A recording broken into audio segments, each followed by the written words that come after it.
Good evening, everyone. Go whenever you're ready. Do we have everyone on board already? Thank you. All right, this time we'll call to order the meeting of December 20th, 2021. City Attorney, is there anything you'd like to say before we move to closed session? Yes, thank you, Mr. Mayor. If the city council so moves, it'll go into closed session to discuss the item agendized for closed session discussion, which is specifically item number 1, threat to public safety pursuant to Government Code Section 54957A, consultation with City Manager Brett Miller and Chief of Police Carlos Reynoso. That's all, Mr. Mayor. Thank you. Do we have any speaker cards? There are no speaker cards, Mr. Mayor. Thank you. Is there a motion? So moved. There's a motion. Is there a second? Second. Motion and a second. Roll call vote, please. Vice Mayor Perez, Yes. Councilmember Resendez, Yes. Councilmember Morales, Yes. Councilmember Burns, Yes. Mayor Velasquez, Yes. motion carries. Thank you. We will see you all in closed session.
Mr. Mayor, you're on mute.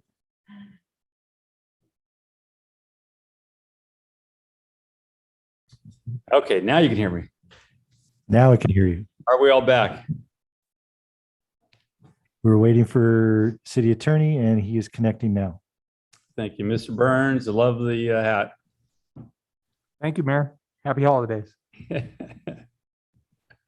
You sure are bringing new life for Christmas for us. Love the style.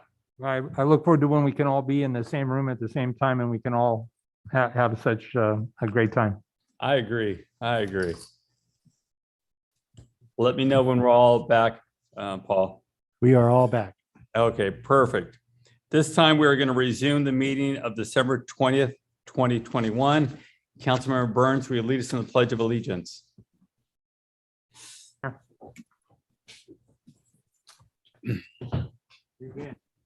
Pledge allegiance to the flag Of the United States of America, to the republic for which it stands, of the nation, under God, indivisible, with liberty and justice for all. justice for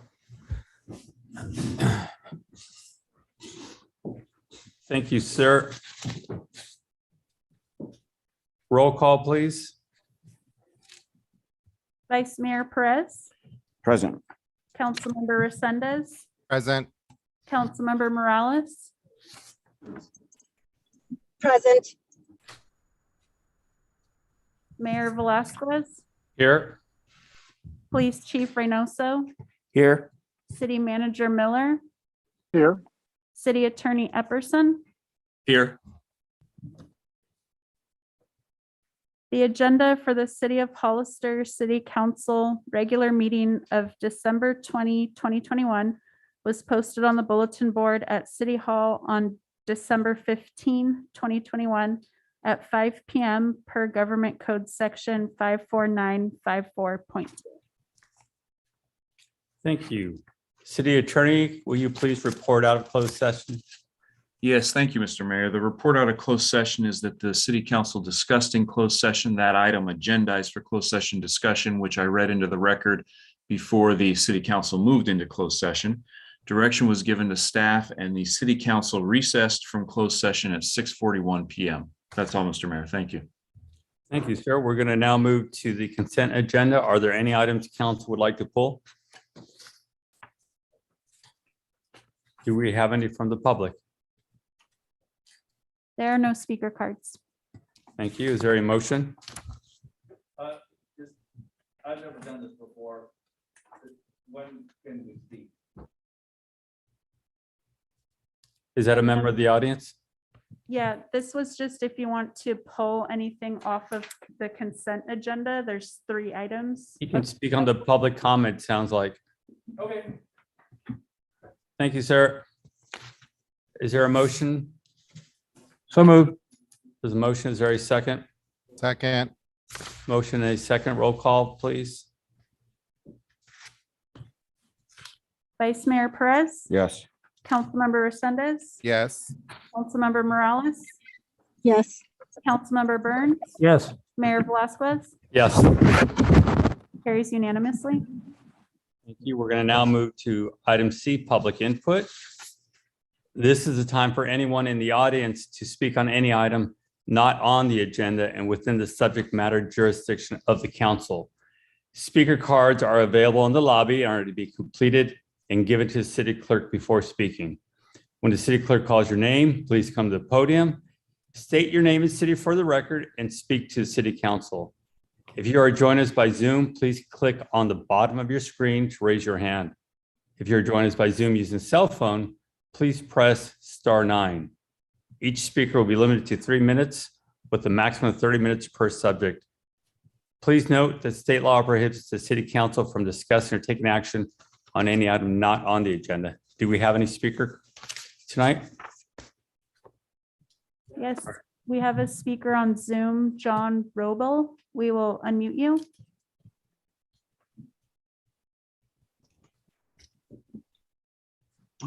Thank you for allowing me to speak this evening. I assume you can hear me?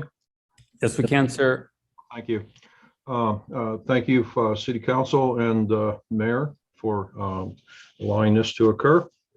I wanted to talk a little bit about the most recent meeting that we had with the Hollister 150 Committee as we work through towards our July and August preparations for our big celebration in the city of Hollister. We spent a little bit of time beginning to break ourselves up into organizational groups for the various different weekends that we're planning on having activities. The first weekend, of course, being the 4th of July and motorcycle rally, which the city has that under control, lock, stock, and barrel. So the only thing, of course, that we'd like to see happen there is a little bit of naming with the Hollister 150 on that particular activity for that weekend as it kicks off the Hollister 150 celebration coming up in August. The second week, we're hoping to be able to have arts and crafts activities downtown. We are working the Arts Council into that and others who are interested in arts and crafts, kinds of arts and cultural kinds of activities. The third week, we're looking at a big street festival and an after party hosted by the Downtown Association. Fourth week will be the Parks and Recreation Fun Run. And that's an already planned event with additional events, hopefully at the parks, maybe by folks such as Hollister Youth Alliance and others, which will really focus on the children of our community, trying to bring our community more together. The fifth week, we still have some opportunities to do some more things there. Our last meeting, we talked quite a bit about doing some things with the airport. Airport's celebrating this year their 110th anniversary. And we're hoping that maybe we can do something with the pilots at the airport and maybe have some kind of a parade of aircraft over Hollister during the weekend of the airport celebration. And some other things will likely happen that weekend as well. And of course, the sixth week, which would be the 6th of August, which is the actual date of the anniversary of the incorporation of the city of Hollister. There'll be the big parade in celebration ceremony, probably in front of Vets Hall, where we uncover a plaque and monument. Our next meeting will be the third Friday of January, which is, I think, the 21st. It'll be at 1 o'clock and probably at Vets Hall. I wanted to say thank you very much to everybody for putting up with me. Have a great day. Thank you, sir. Merry Christmas. Next, we have John Bijar. Behar. Everybody does that.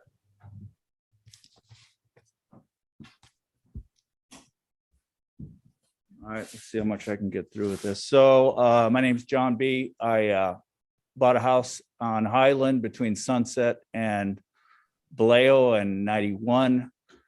And that's where the problem is. Not a problem at first. 2009, I got laid off 3 years.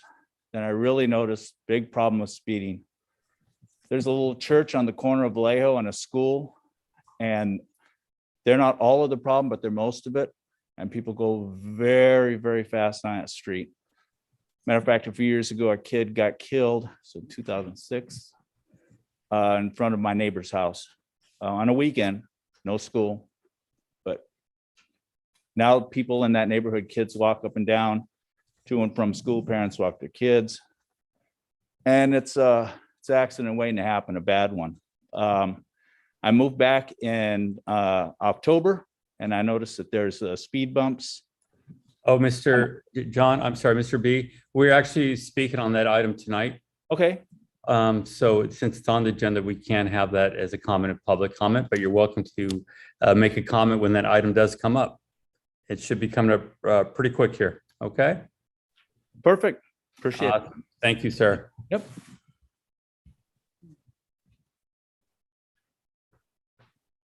There are no more speakers.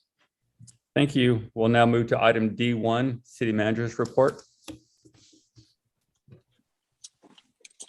Nothing to report at this time.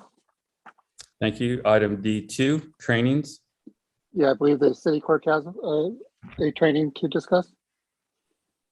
Yes, this is Deputy City Clerk Nova Romero.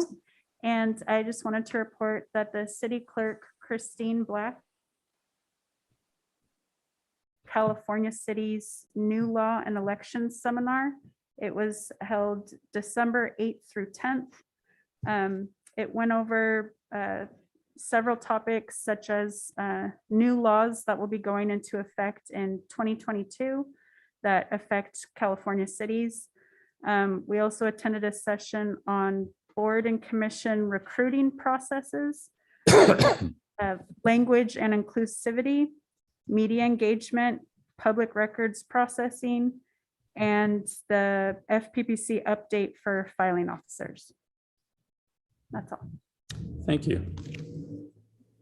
We will now move to item F1.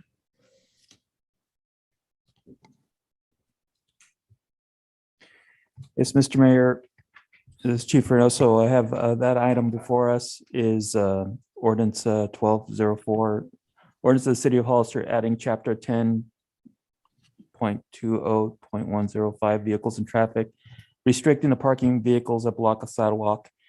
This ordinance will establish a law against parking a vehicle on such a manner that is completely or partially blocks the sidewalk. The first reading and introduction of this ordinance was held on December 6th. 2021. The recommendation of staff is to read by title only, waive full reading for the City of Hollister, adding chapter 10.20.105 vehicles and traffic, restricting the parking of vehicles that block a sidewalk. Any question? Thank you, sir. Any questions from council? I cannot see the council here. So is I have a question. go ahead, Councilmember Morales. Thank you, sir. I don't see any type of appeal process or administrative review process. I think it would be an admin citation, so there is a process for appealing. All admin citations would be the same one instances have. Thank you. Chief, I do have a quick question for you. How are residents going to report this, or just officers as they're driving around? I have noticed, obviously you brought this for a reason, there are quite a few people that now view the sidewalk as a parking spot. How do we get the citizens to report it and make sure something happens quickly when they do report it? Are they going to contact the non-emergency number, or what's your plan on that? Yes, they can do both. We're going to be responsive to citizens who bring, and officers also, upon seeing these violations. It's designed to be very quick and responsive. If it requires a citation, the officer will be able to write a parking citation very quickly, and hopefully with the time and the education that we hope to push out through social media, it'll be less occurrences of this happening, so that our citizens can walk through the sidewalk without having to go around cars and into the roadway. Thank you, Chief. I have a question. Go ahead, Vice Mayor Perez. So on section A over here was talking about all this that it's talking about. Does that also include obstruction if they're too close to the corner of a stop sign where they'll be able to be ticketed or? Yes, Yes, sir. We've had vehicles that park right up to the stop sign, and that's a violation in itself. But if they're blocking the ramp per se of the entrance of the sidewalk where someone in a wheelchair would need to have access, or anyone just walking through there would be blocking their access. This specifically talks about that and would address that issue. thank you. Thank you. If there are no other questions, do we have any speaker cards? The speaker on Zoom, John Roble. You can go ahead. Thank you, City Councilman and Mayor Velazquez.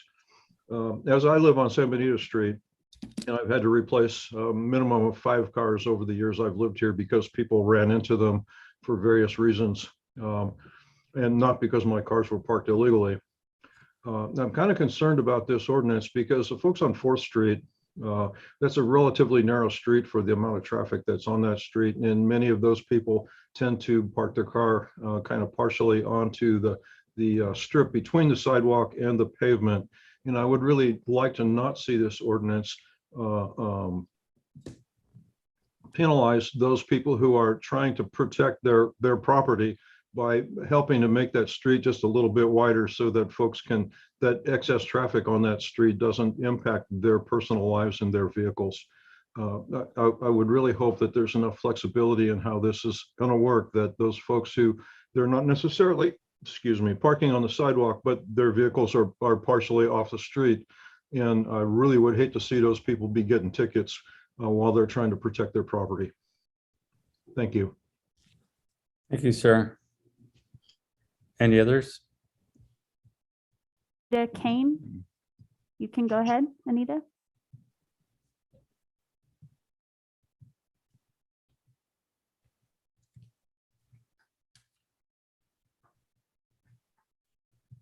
Anita, you can unmute yourself and speak.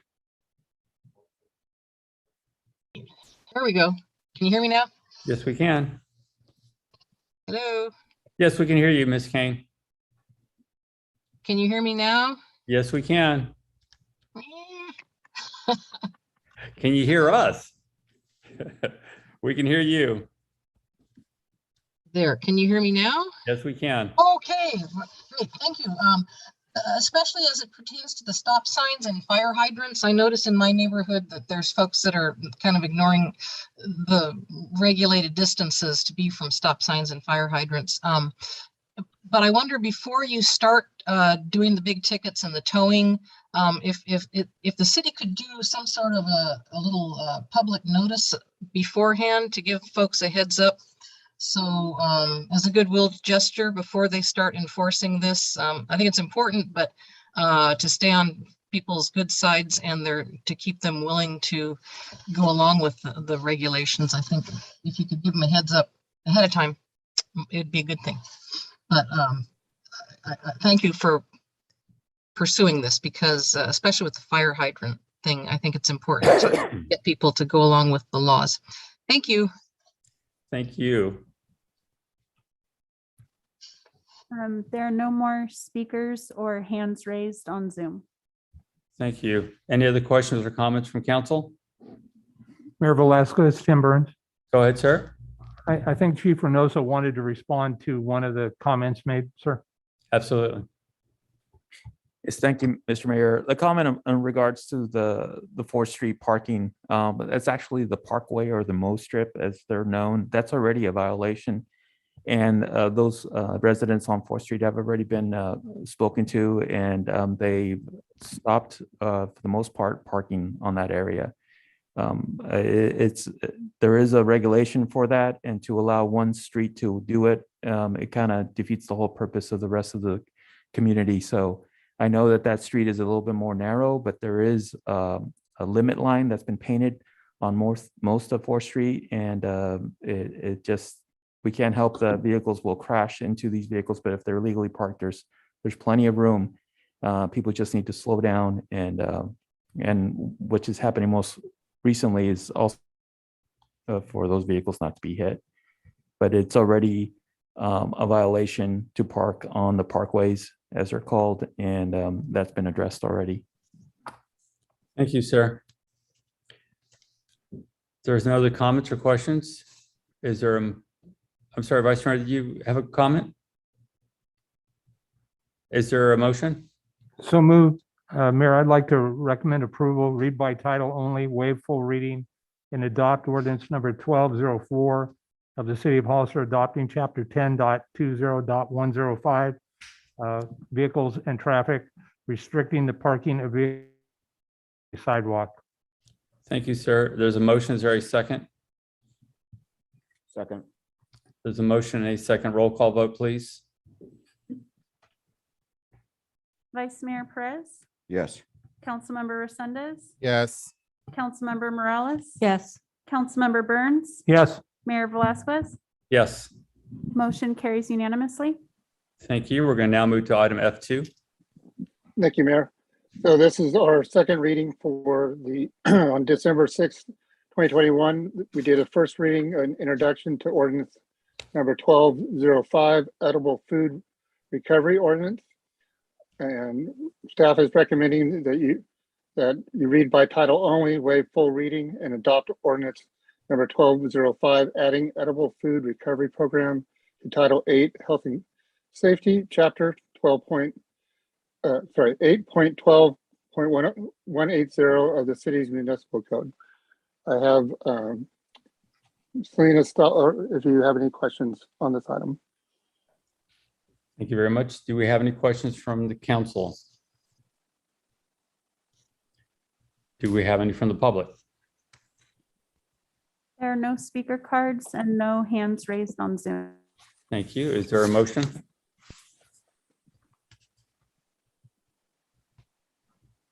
Move to adopt. Mayor, I have some questions, please. Oh, go ahead, sir. Thank you. Sorry, Councilmember Resendez. That's okay. I didn't see you. I understand. I actually have some real concerns about this. It appears to me that we absolutely have to do this, and I understand that, but I would like a little bit of clarity. If you go to the item itself, specifically F2 on page 68, it talks about city responsibilities under number 5. And so it says city lead in resolving issues related to complaints or non-compliance. I'd like to know a little bit more about what that really means. And then I have a couple more questions after that. Can you state the number again? Number 5? Yes, it was number 5, and I believe it was on page 68 of the council packet. 68. Does anyone have the council packet printed? I just Yeah, have. well, it says assist the county on any related issues requiring jurisdictional assistance, enforcement, or lead in resolving issues related to complaints or non-compliance. Sure. Responsibilities. Thank you. I believe that was requested to be placed into the ordinances with San Juan Bautista because they wanted more ability to assist with enforcement actions. So with the county, when there is a business that is not compliant, we're able to work with them through that, support them. But in the case that it does come down to enforcement, we would look to the city for assistance and would not go and do that without the authorization from the city. I hope that answers your question, Mr. Burns. So if I understand it correctly, this was a direct city of San Juan Bautista wanting that language in their document? I'm sorry, I'm trying to remember. In every ordinance or for both cities, but if I remember correctly, yes, it was requested. And I think it would be a good idea to include that. So that way it's not the county's code enforcement going on its own to enforce the requirements. It would be in partnership with the city. Thank you. Mr. Miller, what are your thoughts on that? Yeah, I'll agree with Selena. It allows us, our code enforcement, we tend to do a lot more warnings, and work with our businesses. So that would be a better way for us to start off with a softer approach, which we prefer, and then use the necessary tools if we have to. Okay. Next question would be in regards to item number 4. And it said, be responsible for all other applicable Senate Bill 1383 requirements not designated to the county. Do we know what those are, or is that just a broad brush statement? So with the edible food recovery ordinance, that is what is going to be required of the cities and the counties once we apply for the rural MOU that we brought to the City Council at the last meeting with the requested modification to add those specific responsibilities that are going to be required of the cities come January 1st. Again, if we get the rural exemption. So the edible food recovery ordinance is what is required per SB 1383 at that time. But there are so many more requirements with SB 1383 that the city will be held responsible to unless we enter into another memorandum of understanding. So in the MOU, we identified the things that are required come January 1st per SB 1383 requirements, and that is the Cal Green Code requirements, the MWELO, and recycled content paper procurement. So that is identified in the MOU that was approved by all 3 jurisdictions. But for the ordinance, that's what's required come January 1st if we receive that exemption. Okay. Again, I just want to state for the record, this seems pretty wide open to me, and it just seems like there's really no clear parameters. I've heard what you said. I understand it. Makes me very uncomfortable when we talk in general language like this.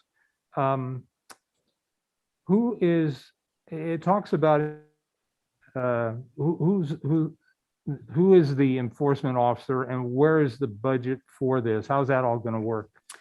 So right now we are working with our local task force to determine if there's going to be any additional associated cost for the regional agency programming, which would potentially include the enforcement part of it, but it is based on a complaint-based system. So if there's no complaint, there would be no enforcement. And with the inspection process, it would be on integrated waste management staff to go out there and inspect the businesses on an annual basis.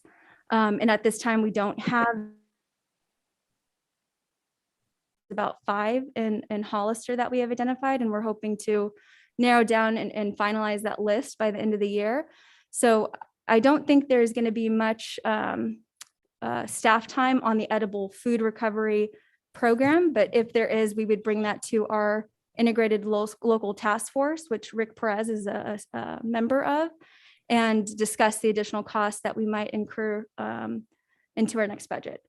Do you anticipate a fee for the annual inspection? I do not, because we already have our franchise hauler going out to many of these businesses, and we would just be joining them on that site visit. And that's already part of the franchise agreement with Recology to Okay. inspect all of these businesses on an annual basis. Has there been any discussion about fines on this and costs for fines? There are fines established, and I believe it's just the standard fine assessments that are already adopted in your code. And this is just for this ordinance, this is just to adopt a enforceable mechanism, but it won't go into effect until January 1st of 2024. So no businesses are going to be fined, and this is very much an education first approach.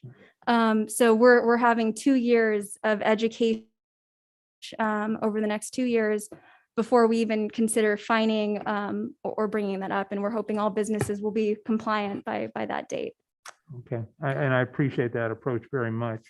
Mr. Miller, are you anticipating any additional funding expenses at this time? I do recognize that it's really not scheduled to really roll into the enforcement piece until 2024. Yeah, I mean, I don't see anything right now, but I mean, it's like a lot of state programs, it's become unfunded mandated costs for us. So I always keep my eyes wide open. And I appreciate that. I guess my final thought was responsible from the city. Are you talking about code enforcement and planning? Are you talking about enforcement through the police department, or has it been discussed at this point? It hasn't been discussed at this point, but with code being under PD, it would be under the chief's direction. Thank you. Chief Reynoso, any thoughts or comments? Enforcement of this or seeking or dealing with the violations, I think it would be more along lines for code enforcement and having, that is something that we could possibly look into, especially with our CSO level 2s. That would be, that's something we can look into, and I think we have plenty of time if it's not going to be enforced until 2024 to look into that.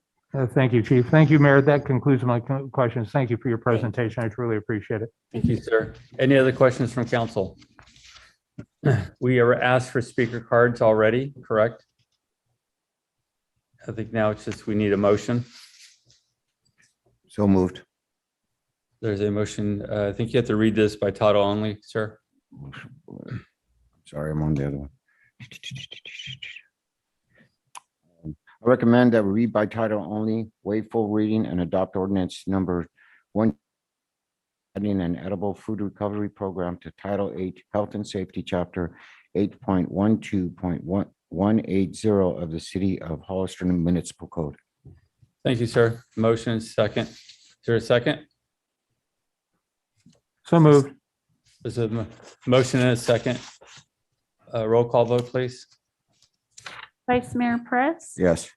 Councilmember Resendez. Aye. Councilmember Morales. Yes. Councilmember Burns. Yes. Mayor Velazquez. Yes. Motion carries unanimously. Thank you. We're Thank going to you, move everyone. now. I'm sorry? Oh, I was just saying thank you. Okay. We'll move now to item F3.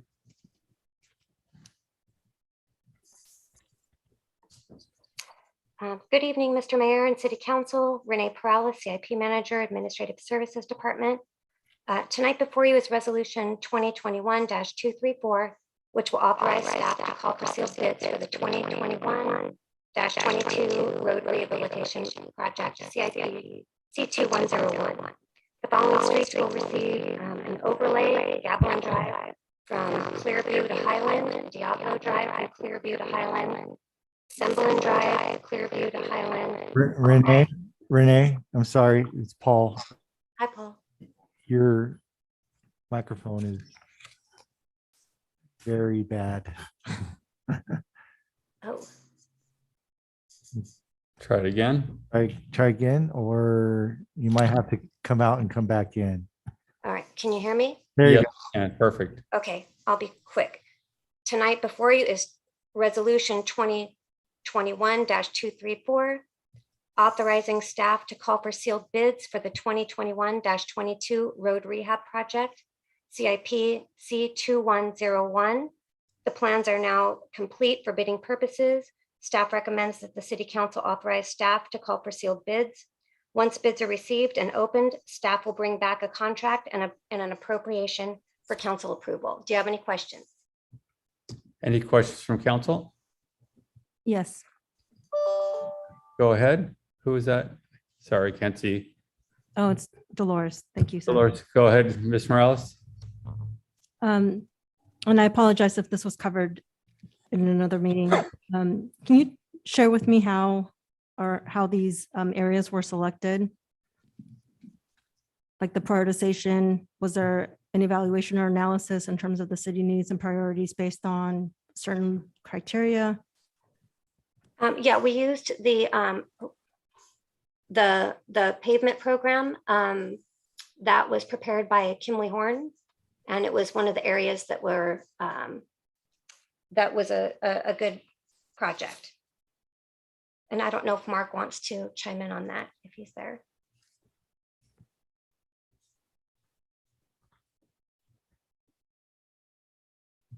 Good evening, Mark Falgo, Acting City Engineer. The last year or earlier this year, we drove all the streets in the city of Hollister in order to establish a pavement evaluation program that Renee mentioned. These streets opportunity, they all were in need of grind and overlay, so a similar type of rehab for all of them. They're clustered in an area and they're in a part of town that had not been in one of the previous 3 road rehab projects. So that's how they were selected, based on the need for the streets to be done, the fact that they were clustered, and the fact that they were all going to receive the same type of treatment. May I continue with the questions? Go ahead. Okay, thank you. Did we consult with our community in terms of what they believe to be a priority based on their needs? No. Is that going to be considered at some point during the process, or is the process now complete? Well, this particular project is, this is not the end of our road rehab program. This is just a project that is going through. This project, we're requesting permission to bid. So this project would be complete. It would be bid. We would then, hopefully get a low bidder, award them, and get the project done. In the meantime, we have not stopped looking at other streets that need, whether they need a slurry seal or a grind and overlay or another type of treatment. So we are still working through to develop the pavement program going forward.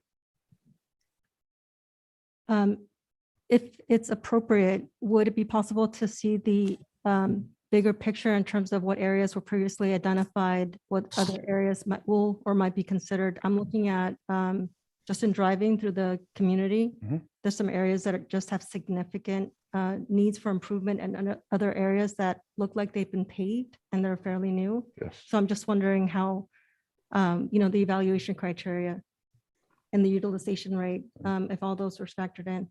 I also like to know, as you're putting it out for bid, in terms of the effectiveness, the methodology, and the projects. So I'm not an expert in this area, but I do notice from areas that were done that the way that it was done wasn't durable. So in little time, the areas need additional work. So I'd like to see the quality of work being improved and actually embedded in the bidding process, so that we actually get quality work, and actually it lasts a very long time for the funds that we're going to be paying for them. Yes, ma'am. And so for a grind and overlay project such as this, there will be this is one of the more aggressive pavement rehabilitation, fixing, the surface alligatoring and all that sort of stuff. In addition, where it appears that there are base failures where the rock underneath the pavement has given way, there are full dig outs that would go in there and pull that out, put in new rock, recompact it, and then do a full depth paving over those. So it's one of the more aggressive road rehabilitation types of programs. We are going to be coming in with some Cape Steel projects on some roads that are not as bad. They're not as bad as these ones pavement wise, so that we can extend the life on those for less money, quite frankly. Also, we have, other roads that need to be grind and overlaid the same as these ones that are in poor condition. Regarding the pavement evaluation report is in the city's hands and I can certainly, I'm happy to point you to it or send you a copy. And so that tells the condition of every street in town, gives it a PCI number, which is a pavement index, really, that from 1 to 100 ranks each street. And so these streets were chosen because they were poor pavement condition, and it was, like I said, they were clustered. We're trying to, the closer the streets are together, the more cost effective it is, because the contractor isn't running all over town to try. Last few years, we've been hitting different sectors of town, and the program will be, we're looking at something even more intense going forward here as far as getting more streets covered.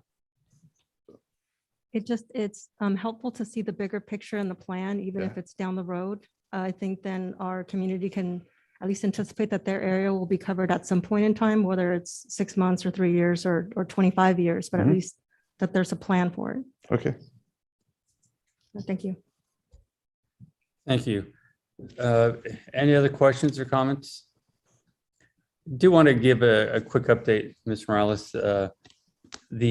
The plan here we've been working on for the past year now with Kimley Horn has really made a big difference in our planning for the roads. The the work we'll be doing this year will pretty much cover 70–80% of the city as far as repairs of the roads. They did the analysis. You can go online, they'll give you the link. It'll show you the conditions of each and every street block by block, whether it's just a road that's in good condition, green, or down to the failure point, red. And it shows you kind of what the strategies will be. And what they're doing right now is putting clusters together throughout the city.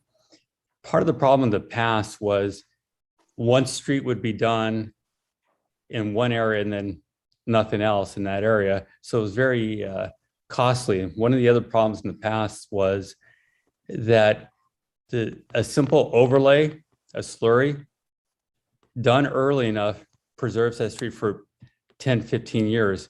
And what was happening is a lot of those weren't taken care of until they got to the point of failure. So the cost to do a slurry obviously is much less than do a full reconstruct. So the strategy right now is to cluster streets throughout the city. And as I said, Kimberly Horn now is working on a plan to really address some of the worst streets in the city, and at the same time do overlays or slurries on some of those that are in need of it now. So it's a very good plan. I highly recommend you take a look at that link and you'll see what the plans are, what the conditions are. The good news is our index came back at 74, which is considered good condition, but the goal is to get it up 85 plus. And we should be seeing most of that happen, and our alleys too. So Vice Mayor is going to be excited about that, but a lot of good stuff is happening. And I really do appreciate that we're finally moving on these projects. Any other questions or comments from council? Do we have any speaker cards? There are no speaker cards and no hands raised on Zoom. Thank you. Is there a motion? So moved.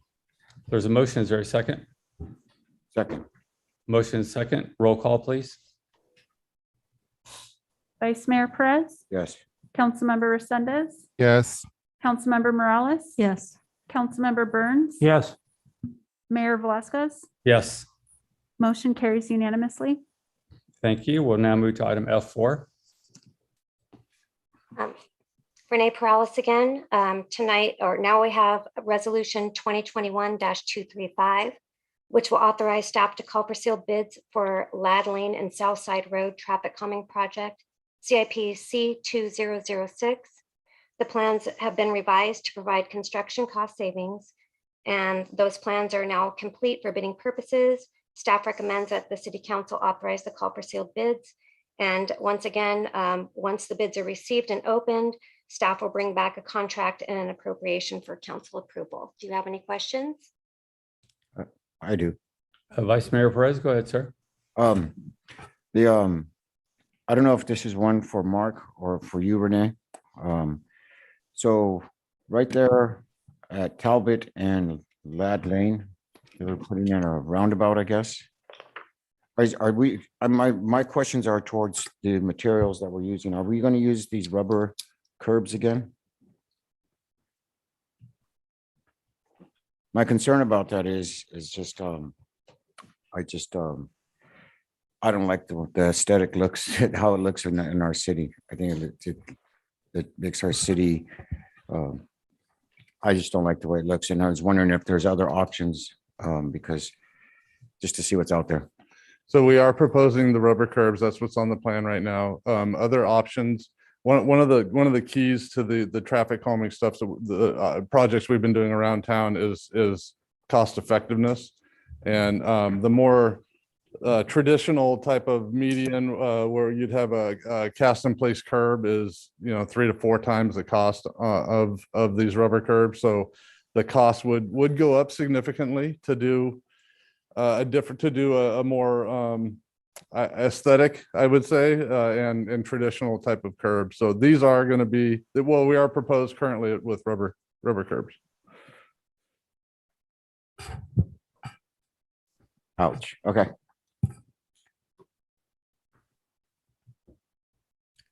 Councilmember Morales, did you raise your hand?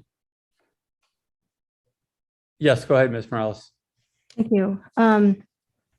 So I have been receiving communication from the residents of D3 in regards to LAD. So thank you for this project. I'm sure that it will be a relief to them. I know that they've been asking for several years.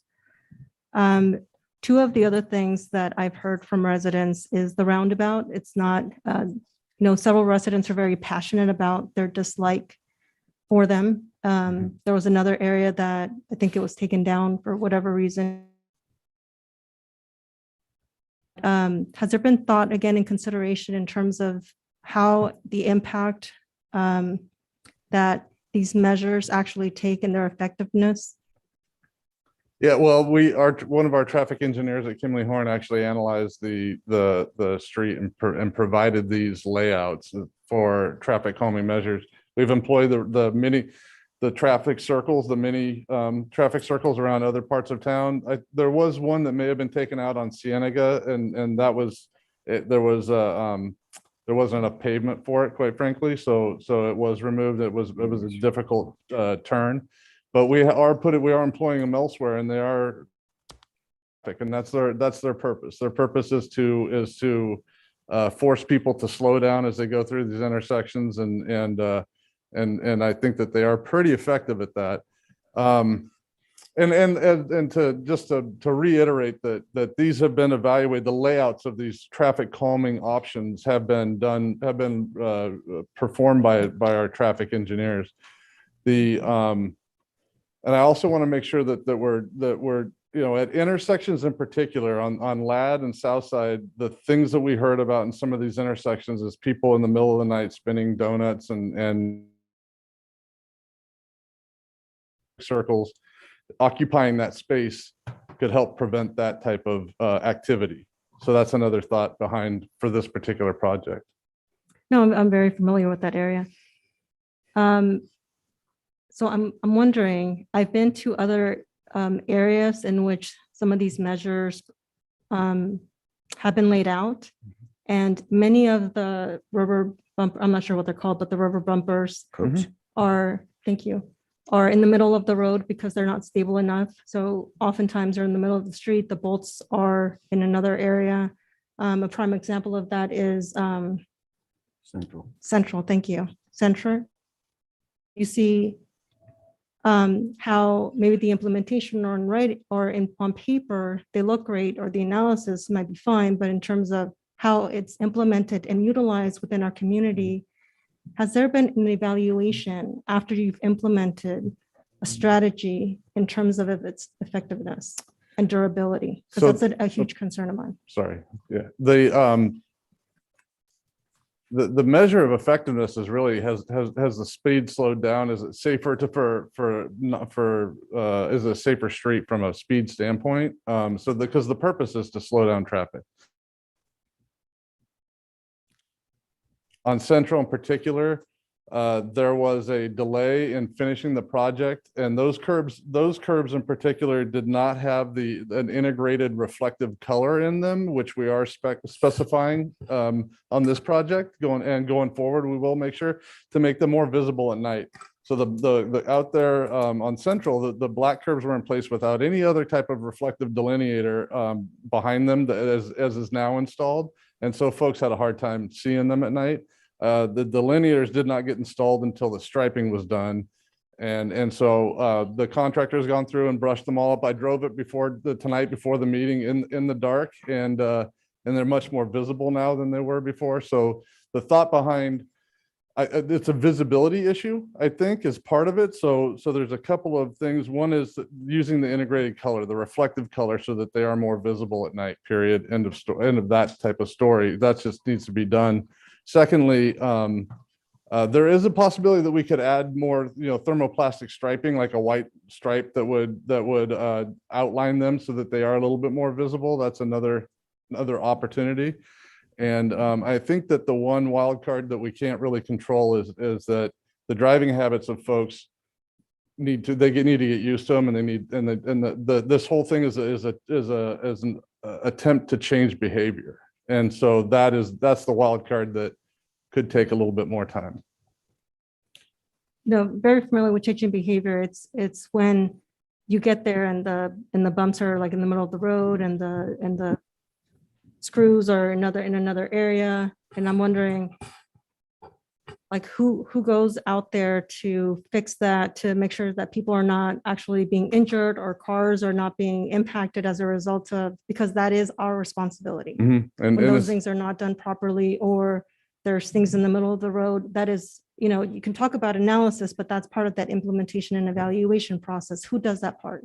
with city road crews they go out and they're the ones who are going to replace signs and delineators and look at the curbs and replace them as needed. So we do have, I've been in contact with them to make sure that we're getting things done. Like I said, I drove it tonight. I didn't see any that were out of place now after the contractor's gone back through and fixed them and the project is actually complete and I think a little more visible, but the city does have staff in the Public Works Department that is responsible for going out there. And I have at least once a week been driving Central to make sure that it looks good and that the curve, like you're saying, getting knocked around all the time. And if there are, then what do we do to affect change to still make it effective, but not certainly, we don't want to create something that's dangerous. That's the whole point. We don't want to create a dangerous situation. So, Well, thank you for hearing my concerns. yeah, thank you. Thank you. Vice Mayor Perez, did you have another question? Yeah, actually, I was looking farther down and I guess you guys are going to put bricks in the middle of the roundabouts. Yeah, it'll be a lot like Cienega and Central. Okay, yeah. I'll save these other questions for when, for my G4, because it's not pertaining to this project. Okay, yeah. That's it. Good, thank you. Just to address some of the questions that were out there, I think when we talk about these circles, traffic calming circles, I know a lot of times people say the roundabouts, these are not roundabouts in our city at this point. These are actually traffic calming circles with the sole purpose of slowing traffic. Sometimes I remember when Central first got done, a resident contacted me and said, "We don't like this. It's making us have to go too slow." I said, well, this was the whole purpose of the traffic calming on Central, because that was a speedway through Central. People are driving 50, 60 miles an hour without a hesitation, just risking the lives of the kids and families out there. So they have worked.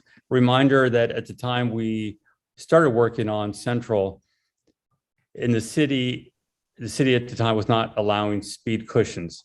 That is changing, and we're seeing a positive impact on that. The conversation about the roundabout or the traffic calming circle that was on Cienega, that one there was talk about, well, it's dangerous, cars are crashing right into it. I would remind people that there was a stop sign right there. And what was really happening is people were blowing the stop sign at full speed, probably drunk, and smashing right through it. Very scary what has been going on. But the in effect of the project that happened on Central was traffic has slowed down considerably. The lessons have been learned as far as making sure the contractor gets those bricks in there on the project as they're doing it.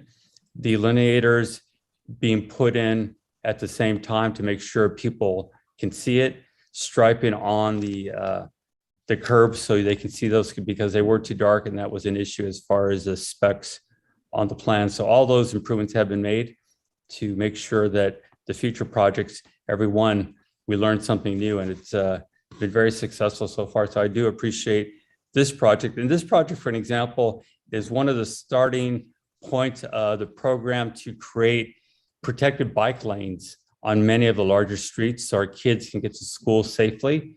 If you look at these plans, you'll see there is a protected bike lane through most of the road there. Hopefully we can continue that project to the point where eventually we create a ring around the city or through the city where our residents can actually safely bike to school, bike to downtown, feel safe.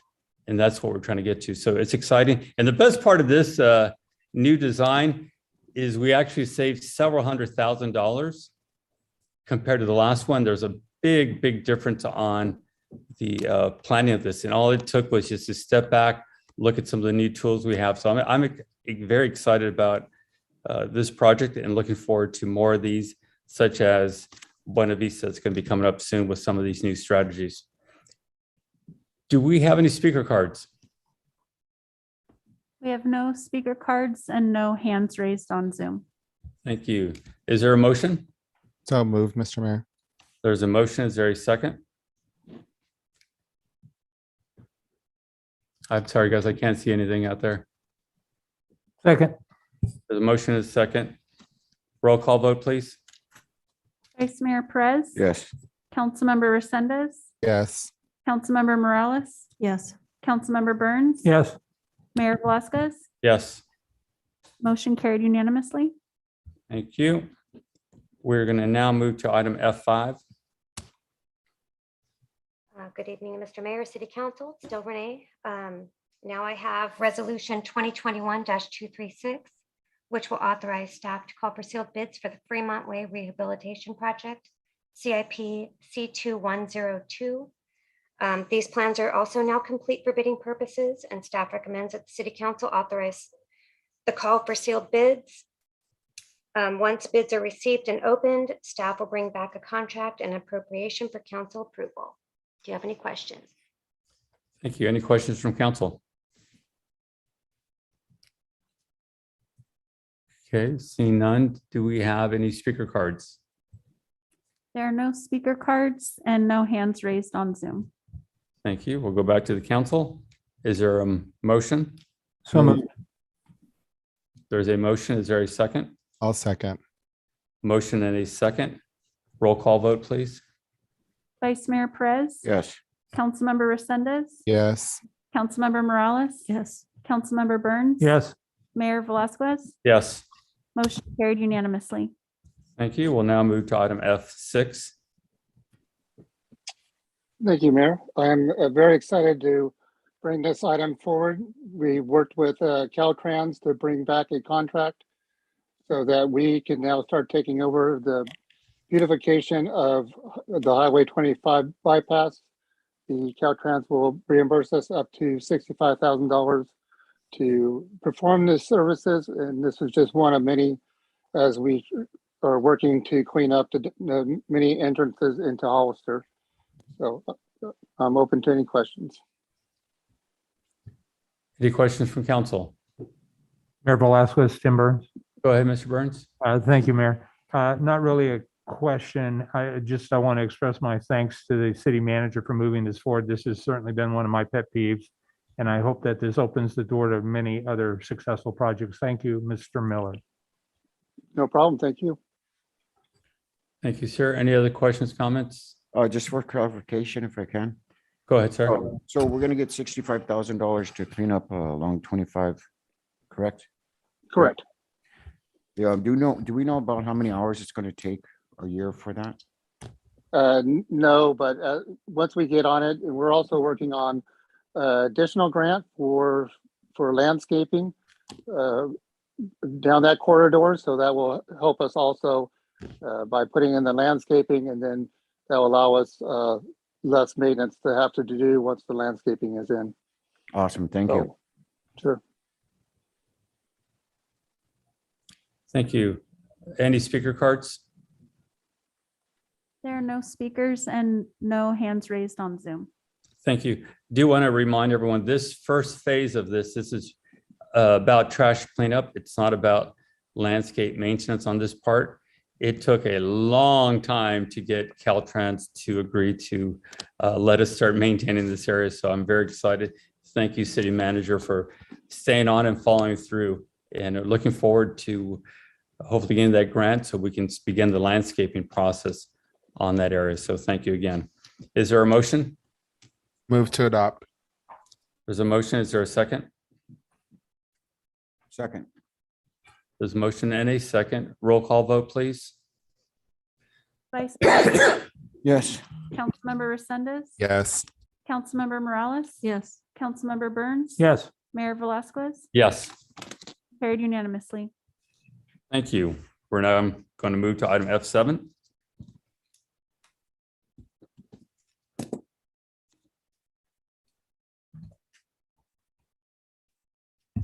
Good evening, Mayor and City Council.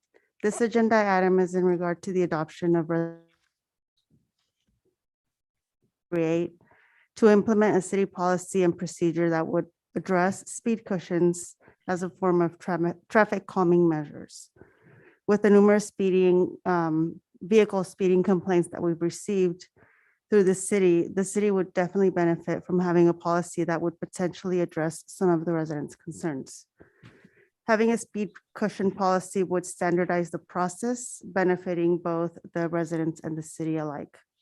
Staff recommends that City Council adopt a resolution approving the City of Hollister speed cushion policy and procedure. And please let me know if you have any questions, feedback on the policy. Thank you. Any questions from council? Mayor Velazquez, Tim Burns. Go ahead, Mr. Burns. Thank you. I don't know that I really have questions, maybe. I've read the policy thoroughly.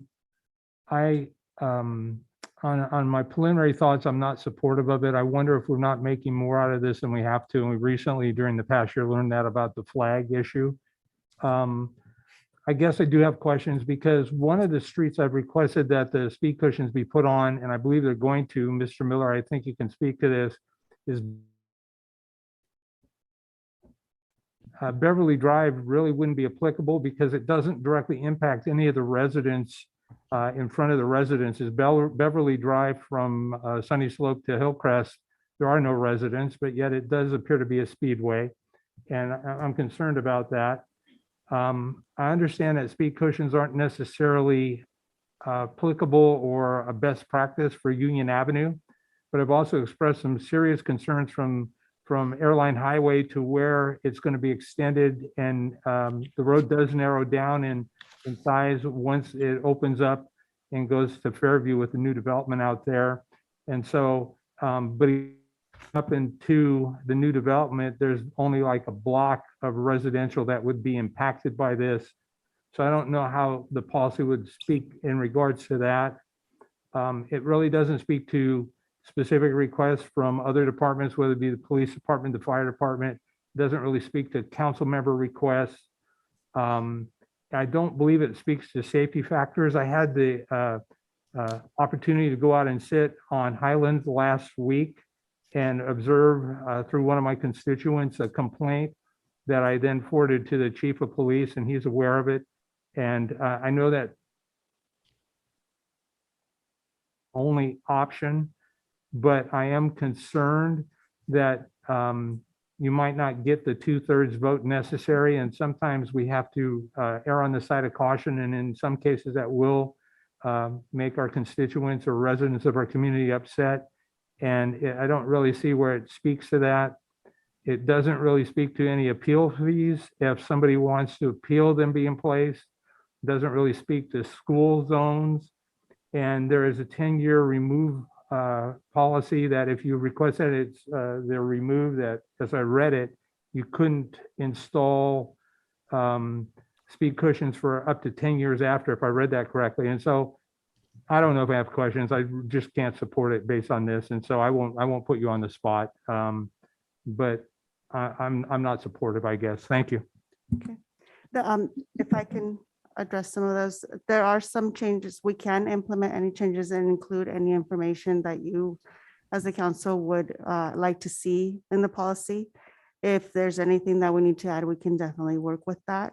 There is an appeal process. It's a 10-day appeal process, and it's based on, anybody can appeal it, whether the way the process will be is a resident will, the request will come from a resident, right? From a neighborhood. And then engineering department will review and will look at, the entire length of the segment, analyze it, and put together a proposal for city council to review. So if the city council agrees on that proposal, on the design that engineering has put together, then, you all can approve it. And then there's a 10-day appeal process after that. If other residents don't want it, they can definitely appeal it. were you going to say something? Yes, I just wanted to thank you for your open-mindedness. I would say at best it needs some work, but again, I don't know that we've really shown a need for a policy in this regard. And sometimes we are our own worst enemies when it comes to these kind of things. Now, there may be information that has warranted the request for this. I'm just not privy to it. And so, again, I appreciate your open-mindedness to it. I'm not going to support it tonight, at least. Thank you. Okay, thank you. Okay, any other questions or comments from council? Councilmember Morales, go ahead. Mayor, Yes, go ahead, Councilmember Morales. thank you. I was similar to Mr. Burns. I'm wondering, would you be able to share under what circumstances there would be a request for removal after there's been a petition to have the speed bumps put in place? And can you also talk about the impact that it has for residents in terms of their property value? As far as the property value, I'm not familiar. I don't know if Mark would have any information on that. I'm not, I haven't looked at the property value and how the speed cushions would affect it. But the owners where the speed cushions would be installed would, you know, they would have to agree 100% on getting these installed. So they would have some sort of say as to where they want the speed cushions installed in front of their homes or not. Your other question was? Under what circumstances would the city put in speed bumps and then have it appealed and then have them be removed? I can't remember if there's a specific year limit where they have to be in place, but if somebody, then they would submit a request for that. The engineering department, similar to the approval, they would analyze that, or similar to the installation, I'm sorry. They would analyze the request to remove them, and we would bring it to city council similarly, and you guys would be able to vote on it and decide whether they'd be removed or not. I guess Mayor, if I may, Councilmember Morales, where it can happen is maybe a neighborhood feels like that the speed cushions are slowing down the response to emergency vehicles, and maybe that as a group they want them removed. That's the only thing I could think of off the top of my head. goes back to the evaluation of the request.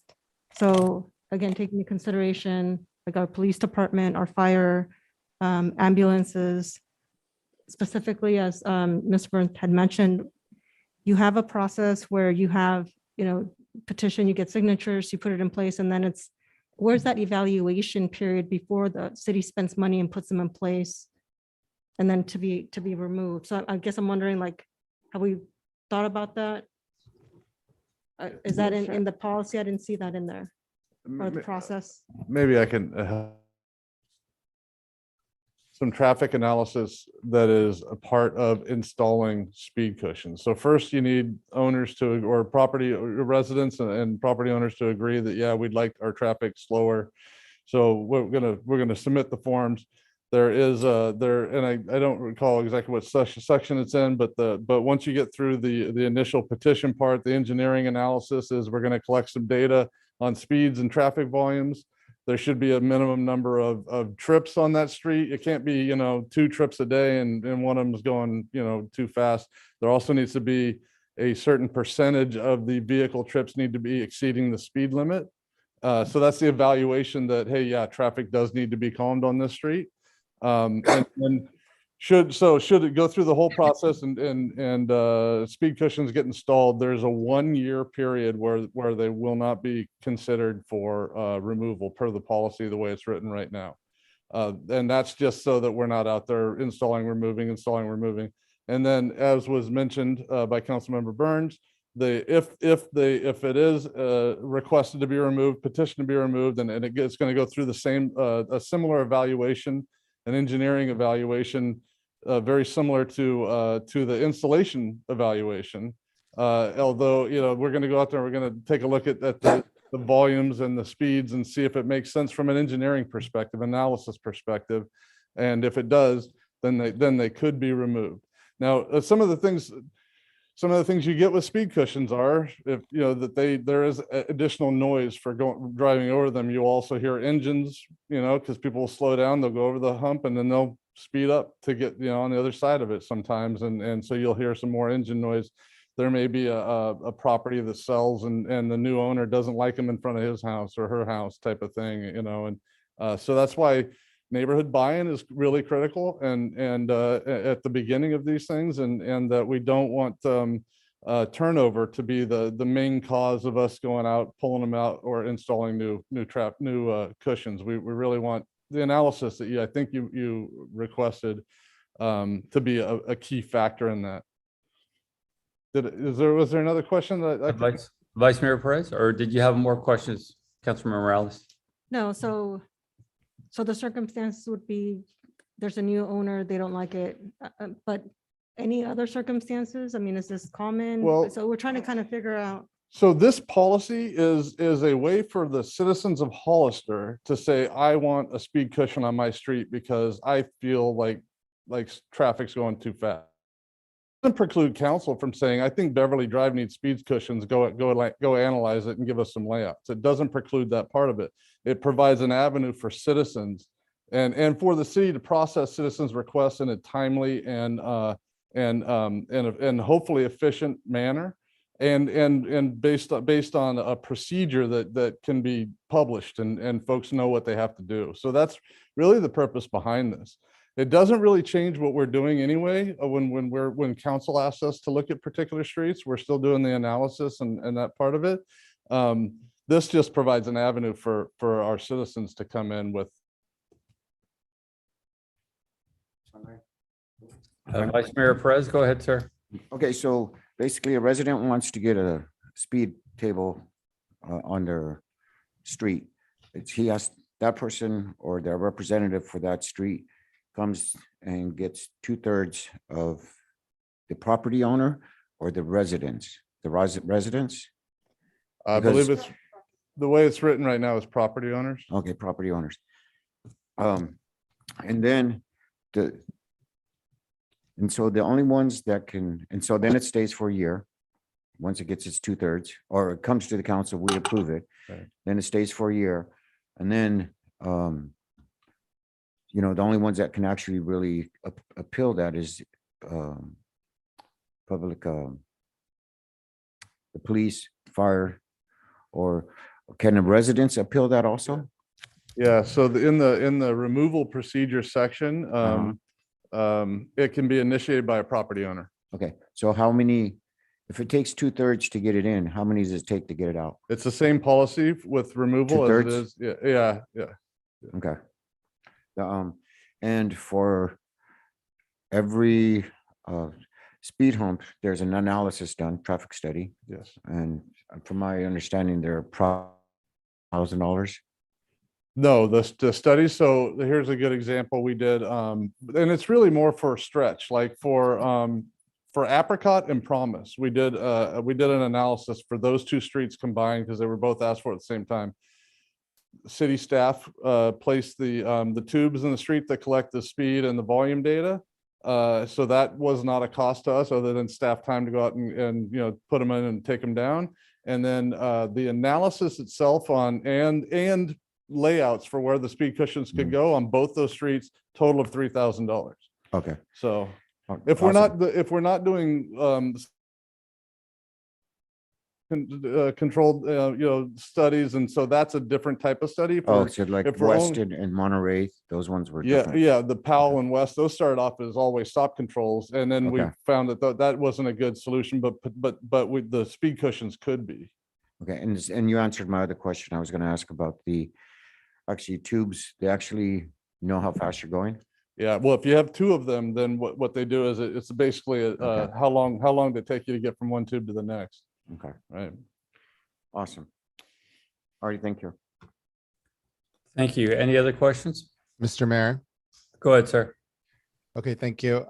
I do think that this is a good way to engage the citizens and have them make a request to help mitigate traffic concerns on their street. I'm actually excited about it. I do, however, agree with some of the concerns that are being brought up. I think that this does look like it could be problematic. I think Councilmember Burns brought a good point as far as like, there's some streets with no houses on it. So I think, yeah, if we're allowed to go ahead and make those requests and if other citizens think that there needs to be a request on there, then we need to ensure that the policy states that. I was worried about if we're able to carry out the demand that's going to come with the request, because I think we're going to have a lot of requests. And if we have our staff properly trained to install these, I did have a conversation with the city manager and he assured me that we were going to have that taken care of. I did like that there was an appeal process on there.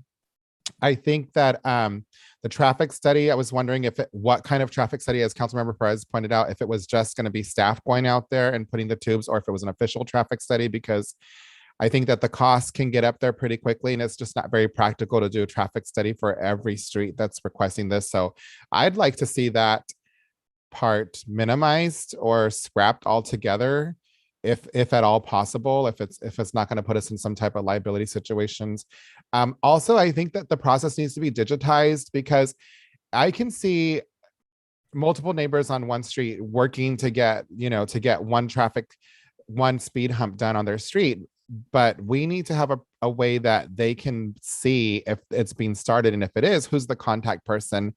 Also, where is it at in the process? Because if somebody's starting it, then they leave it off, then maybe somebody else can pick up where they left off, or, just so that there's a way to monitor that. So I think that all needs to be digitized, and we should just be heading that way as a city in general.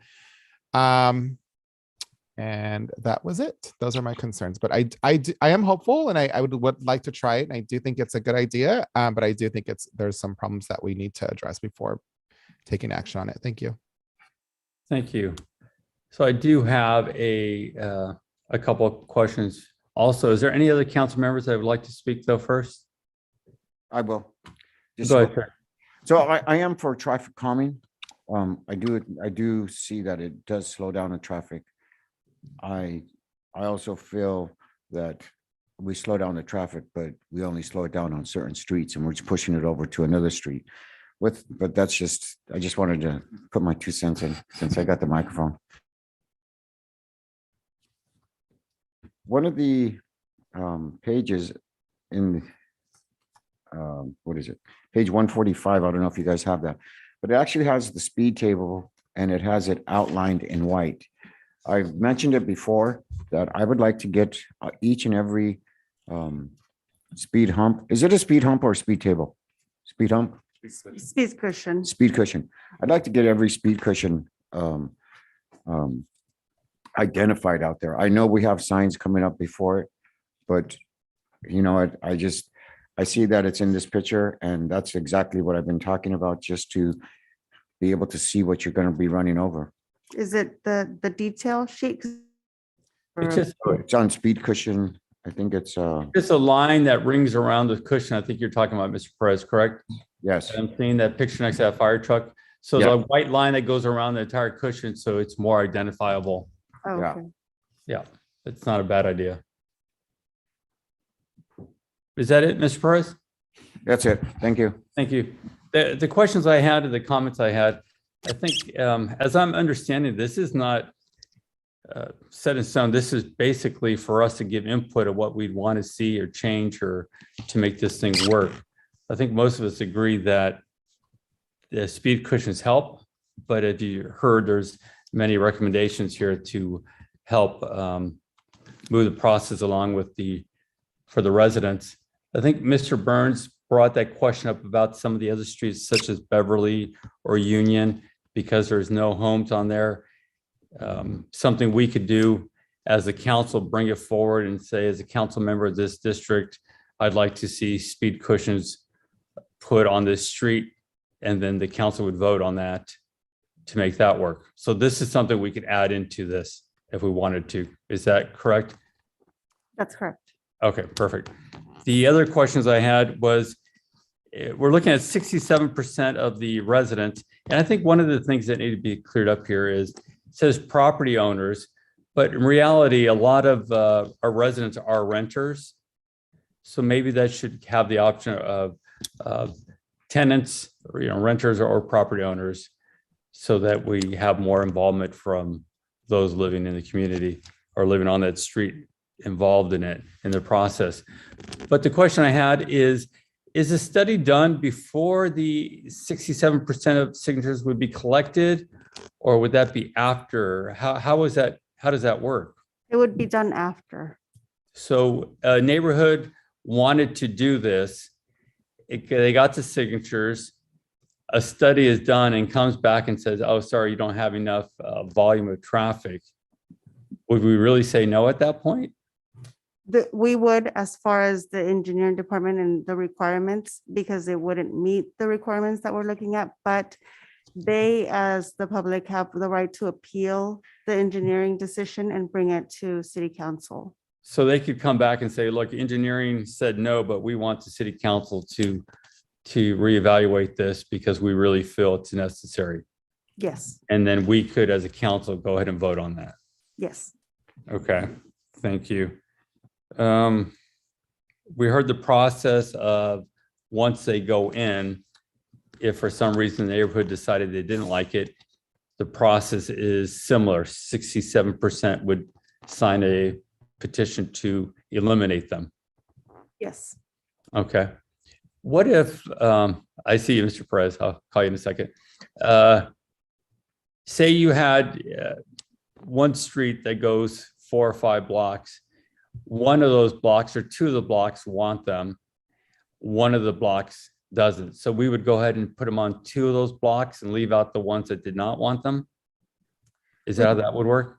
I think it would be a case by case. There is one of the, it has to be with regard to the length of the street. I don't know if you know it, Mark, 600 feet.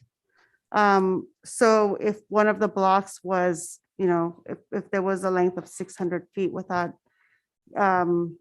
encroaching into the other block per se, then that area would be analyzed and the other block can be left alone. So it would be kind of a case by case depending on the situation itself, really. Thank you. Mhm. The other comment I had, from what I've heard here, I hear a lot of good recommendations from the council. I'm wondering, is this something we should step back, have a longer conversation? This is a very important issue amongst our residents. We see and we hear the demand to have these tools to slow it down. Does the council feel like it needs a little more time to give their input from what we're hearing tonight from the council?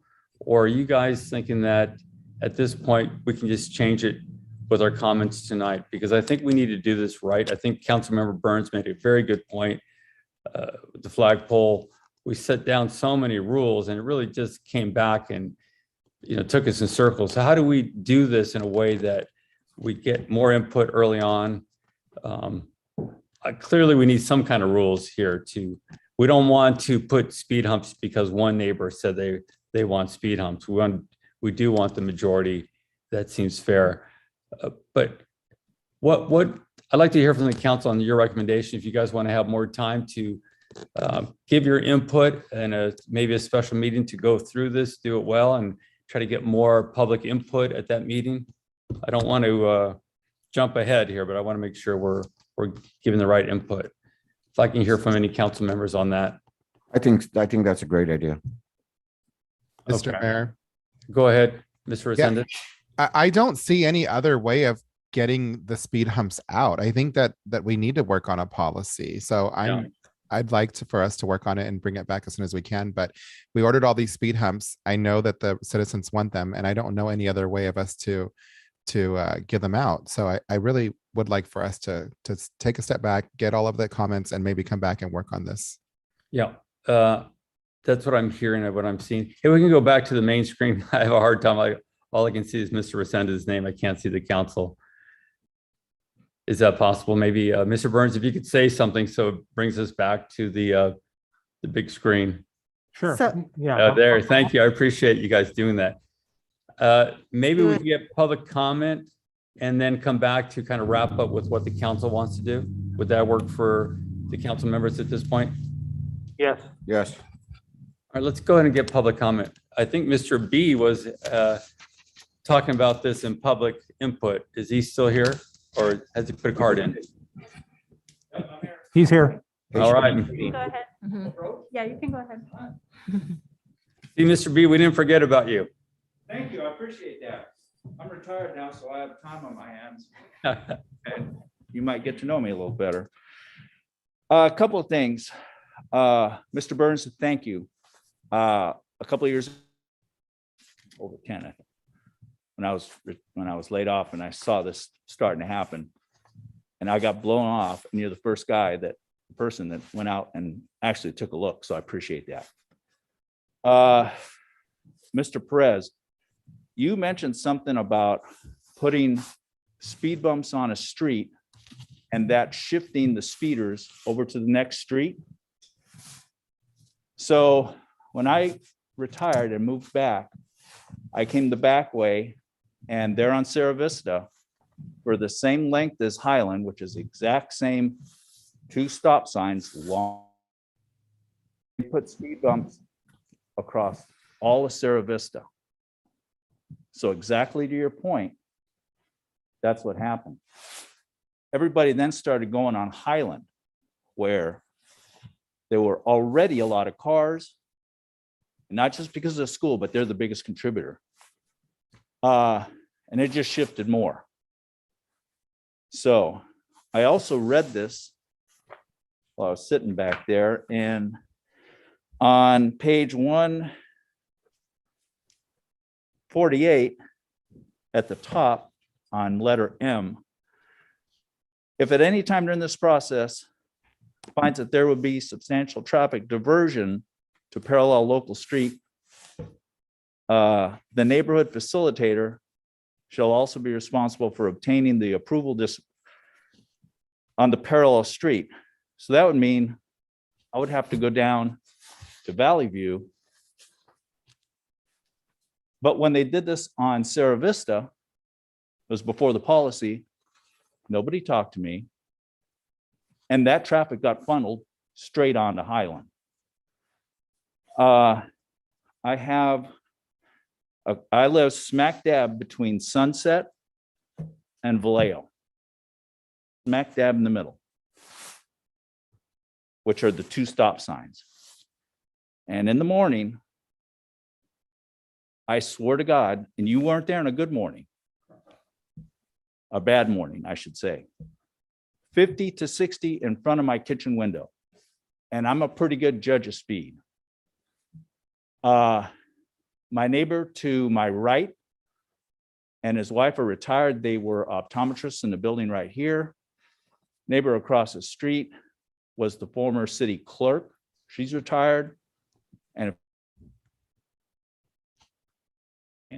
And I can get signatures. But I think the last thing I'd say, I'm no civil engineer. Sorry. I'd be happy with a traffic calming circle or a stop sign or 2. Thank you, sir. Okay. But it's problematic and something's going to happen. Thank you, sir. There are no more speaker cards and So look, no hands raised on Zoom. thank you. So let's go back. Let's maybe each council member can make their points, and then we could decide on bring this back to a date certain or for a special meeting. That way we're kind of incorporating some of these ideas, or just have a special meeting. Which would you all prefer? I'm okay either way. I can go for a special meeting. Either way. I'll go through each person. Councilmember Morales, what would you prefer? I'm open to either at the pleasure of the council. My only request is Saturday. Okay. Councilmember Burns? Thank you, Mayor. I would absolutely prefer a special meeting that gets well announced. What Mr. B spoke about is exactly what happened on Sierra Vista. It was an unintended consequence, and Sierra Vista had been on the radar, no pun intended, for a number of years prior to this council. And I think we need to err on the side of public safety. I did see a couple of stop sign violations while I happened to be parked out there that day. And I also think it'd be very important for our police department to weigh in on this process. I've heard a concern that maybe the reason they would be removed would be because they're going to slow the emergency services down. So far, I've not heard any of those kind of complaints at all. I've not received any complaints from residents, and I'm not asking for them. But yes, I think a special meeting where this could be the sole focus, and I do agree that a policy is necessary. I just believe this one needs to be reworked, and I think we should pull it and move in that direction. Thank you, Mayor. Thank you, sir. Councilmember Resendez. Thank you. I'm fine with the special meeting, Mr. Mayor. Thank you. I'm fine with the special meeting also. Maybe we could have that at our next Saturday meeting, that we have the redistricting conversation happening. What was the date on that one, Nova? The date of the meeting is Saturday, the 8th, but with a lot of city offices closing the week in between Christmas and New Year's, it doesn't give staff more than maybe 2 to 3 days at most to get ready to have it on that meeting. Okay. When's our next, this is a pretty important topic. I know a lot of residents are looking forward to us getting this done. How about, how would you all feel about the 15th or 22nd? Mayor Velasquez, I believe the 15th, well, I do believe Martin Luther King Day is the 15th. Yes. So I think a lot of folks may be caught up in that weekend in celebration. Correct, sir. How about the 22nd?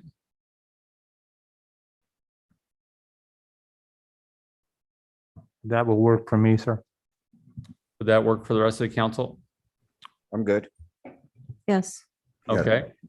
I would recommend then we each send our comments to the city clerk so they can incorporate them, and then we have that meeting. We can work out the other items, invite the public to come out and participate. If we could have a motion to table this to a special meeting on to the 22nd. So moved. Do we have a time? No, we'll get it later. How's 10 o'clock for all of you? Mayor, could I suggest 9 a.m.? If that's 9's fine with me. I'll be there at 6 if you want, so. I'm good with that. 9 a.m. on the 22nd, is that all right with everyone? Yes. Yes. There's a consensus on that item. Yeah. Does that work, Mr. City Manager, City Attorney? That works. That's Okay. fine, Mr. Mayor. Okay. Thank you very much for everybody's input. Let's move on now to Thank you. Thank you. item F8. Good input, guys. It's very, very good input from everyone. Let's move on to item F8. Yes, thank you, Mr. Mayor, members of the City Council. Good evening. Abraham Prado, Development Services Department Planning Manager and Interim Director. The item before you, titled Proposal for the San Felipe Road Precise Line and Beautification Study, is essentially a master design plan for San Felipe Road between Highway 156 to the north and Highway 25 to the south. As you all know, right now, to the west has a detention basin all along the corridor. Also to the east, there's another detention basin all along the corridor. Currently, there's no sidewalks, no curbs, no gutters. There's existing overhead utilities. There's no protected or no bike lane. There's no park strips, landscape park strips. As you know, also, there are some intersections that are signally controlled, such as Highway 25 in San Felipe, a little bit more to the north. You see that there's another one at Wright Road, McCloskey. You see there's another one also just to the north of that on Fallon Road. And finally, there's another one on 156. It's about a 3-mile stretch, approximately between that whole area. So approval of this item this evening would provide for a complete design of this area, not only to have a nice entry into the city of Hollister from the north side, but more importantly, one that is a safe and a safe entry with a precise plan for improvements, such as sidewalk, curb, gutters, requirement to underground existing overhead utilities, the design for a bike lane.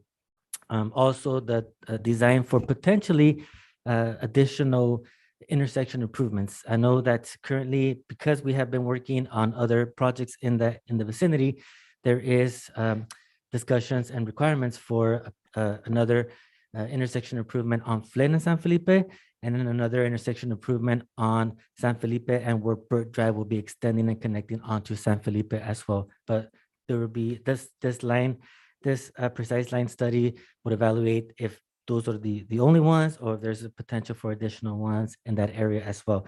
So it goes without say that we will take into consideration all the other studies that have been done for other projects in the vicinity in these past years.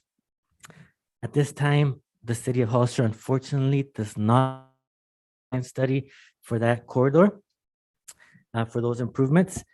The benefits of having an approved ultimate design plan for San Felipe Road for this particular area is that when development occurs, especially along San Felipe Road, the developers will actually be required to do the improvements as opposed to right now, because we do not have an approved plan line. At this point, the city of Hollister can only accept the cost, and these are the engineer's estimate costs. And we of course we get them and we provide them and we place them on a deposit account. However, the benefit, the big, and we'll have it through public input, city council input, and then upon development of a project, then the developer would be required to actually construct, not just receive an estimate and fund, but actually construct. Staff wanted to bring to your attention that we have been seeing a lot of interest in regards to potential development in our north area of the city of Hollister, north of Highway 25 and along San Felipe Road, especially in the most recent future. We have met with various developers in the area, various property owners in the area, and there's a lot of interest of potentially having some developments in our industrial zoning district, hopefully in the near future. So we'll be seeing a lot of that. And having an approved design plan line would be very beneficial upon development of these properties. The attached proposal titled San Felipe Road Precise Line and Beautification Study is precisely to have an ultimate improvement plan for San Felipe Road between Highway 156 and Highway 25 for a nice and safe entrance into the city of Hollister. Pending approval of this item this evening, hopefully, staff will then begin the meetings internally at the beginning of 2022. We're looking at the first week of January, starting to get together to start developing this design plan and hopefully bring it to you within the first quarter or so of the year to have public input and council's input. Thank you so much for your time. Is there any questions for staff? Thank you. Any questions from council? Mayor Velazquez, Tim Burns. Go ahead, Mr. Burns. Thank you, Mayor. Mr. Prado, two questions. I understand the parameters of the request here. This sounds vaguely familiar to me, and it seems like part of the challenge the city faced with the construction of the new Starbucks, as well as across the street, the remodel of the Taco Bell. And so is there a way to extend that project further, maybe down to 4th Street, to have it encompass more? And perhaps I'm mistaken. And then my second question would be, has this been presented for consideration to our planning commission? Thank you. Thank you, Councilmember Tim. So you're absolutely right. Taco Bell and Starbucks, former Jerry's, there were two projects that we actually took before the planning commission last year or so. And at this point, we can extend it further. I think for purposes of getting things specifically for our industrial zoning district, if it would be staff's recommendation, if possible, to move forward with this precise line, and then we can analyze and come back with an additional analysis if it's the pleasure of the council for further south. However, we do have certain sections further south of Highway 25, such as from Highway 25 to Gateway Drive. We have had Rick Engineering help us through other developments that have occurred, Gateway Drive, the hotels that are currently, the hotels that was recently approved and constructed, and the hotel that is currently under construction. We had all of them do traffic study requirement analysis. We do have already between essentially from Highway 25 to Gateway Drive, a design plan, but it would definitely be beneficial to come back before you to consider an additional extension further south. That would actually be the Northern Gateway or North Gateway General Plan designation. What we're looking at tonight is partially the North Gateway from Highway 25 to McCloskey, and from McCloskey onward industrial, which is really the where we're getting the most inquiries about, especially in a recent future, partly. Councilman Tim, absolutely, we can extend it. Staff's recommendation would be to hopefully focus on this plan line and come back to it. And in regards to has this project been presented to our planning commission?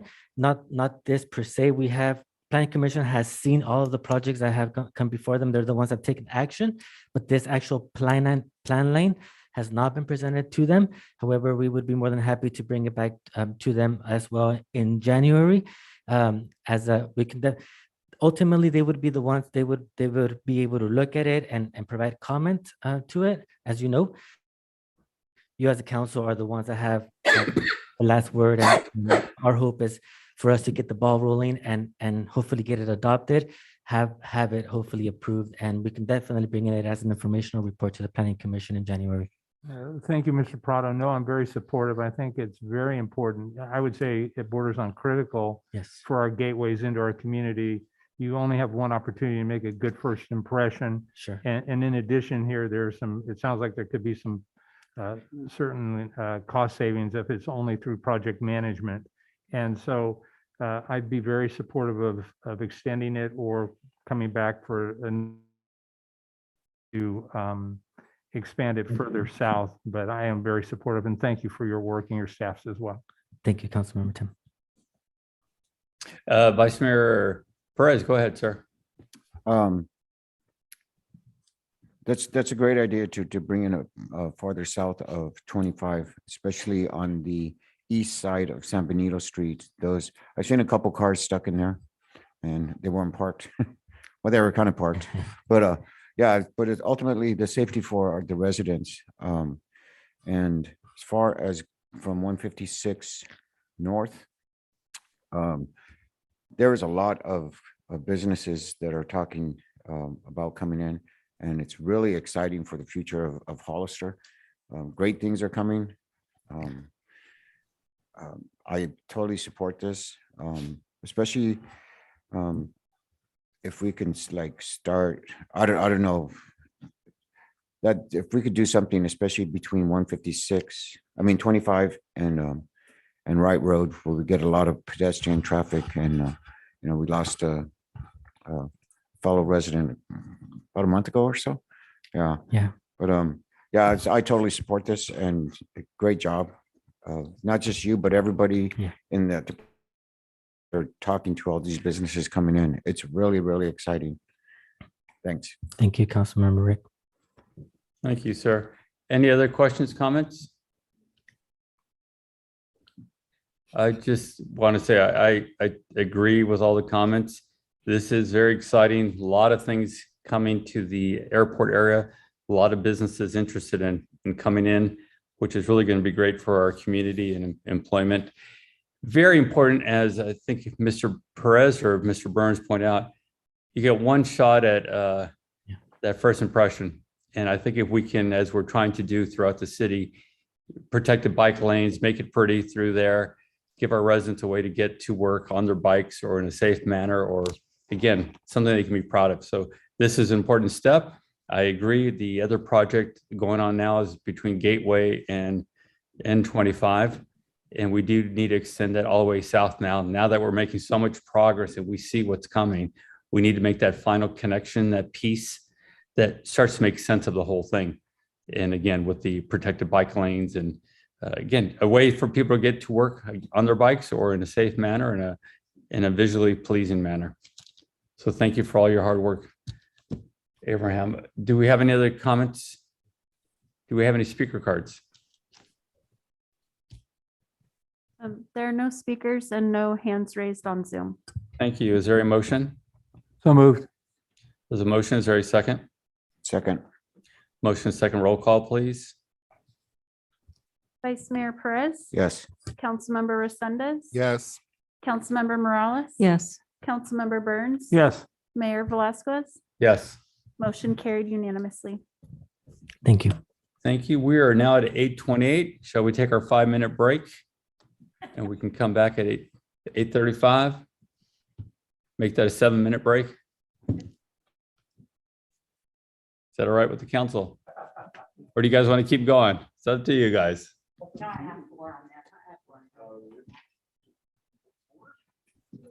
Did I hear we go ahead and take a 5-minute break, everyone? I'd like a break. I All think right, so. everybody's moving around. Good. Let's take that 5-minute break.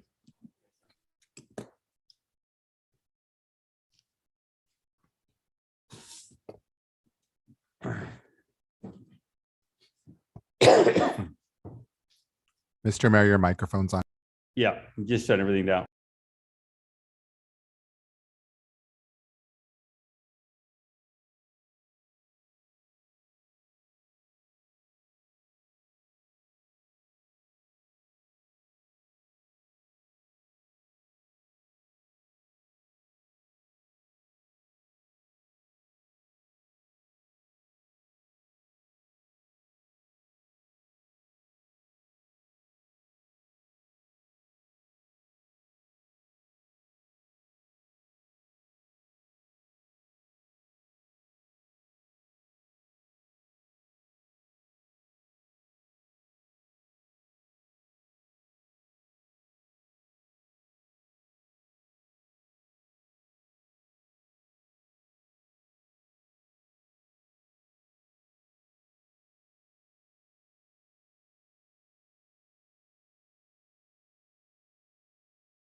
Paul, do we have everyone back now?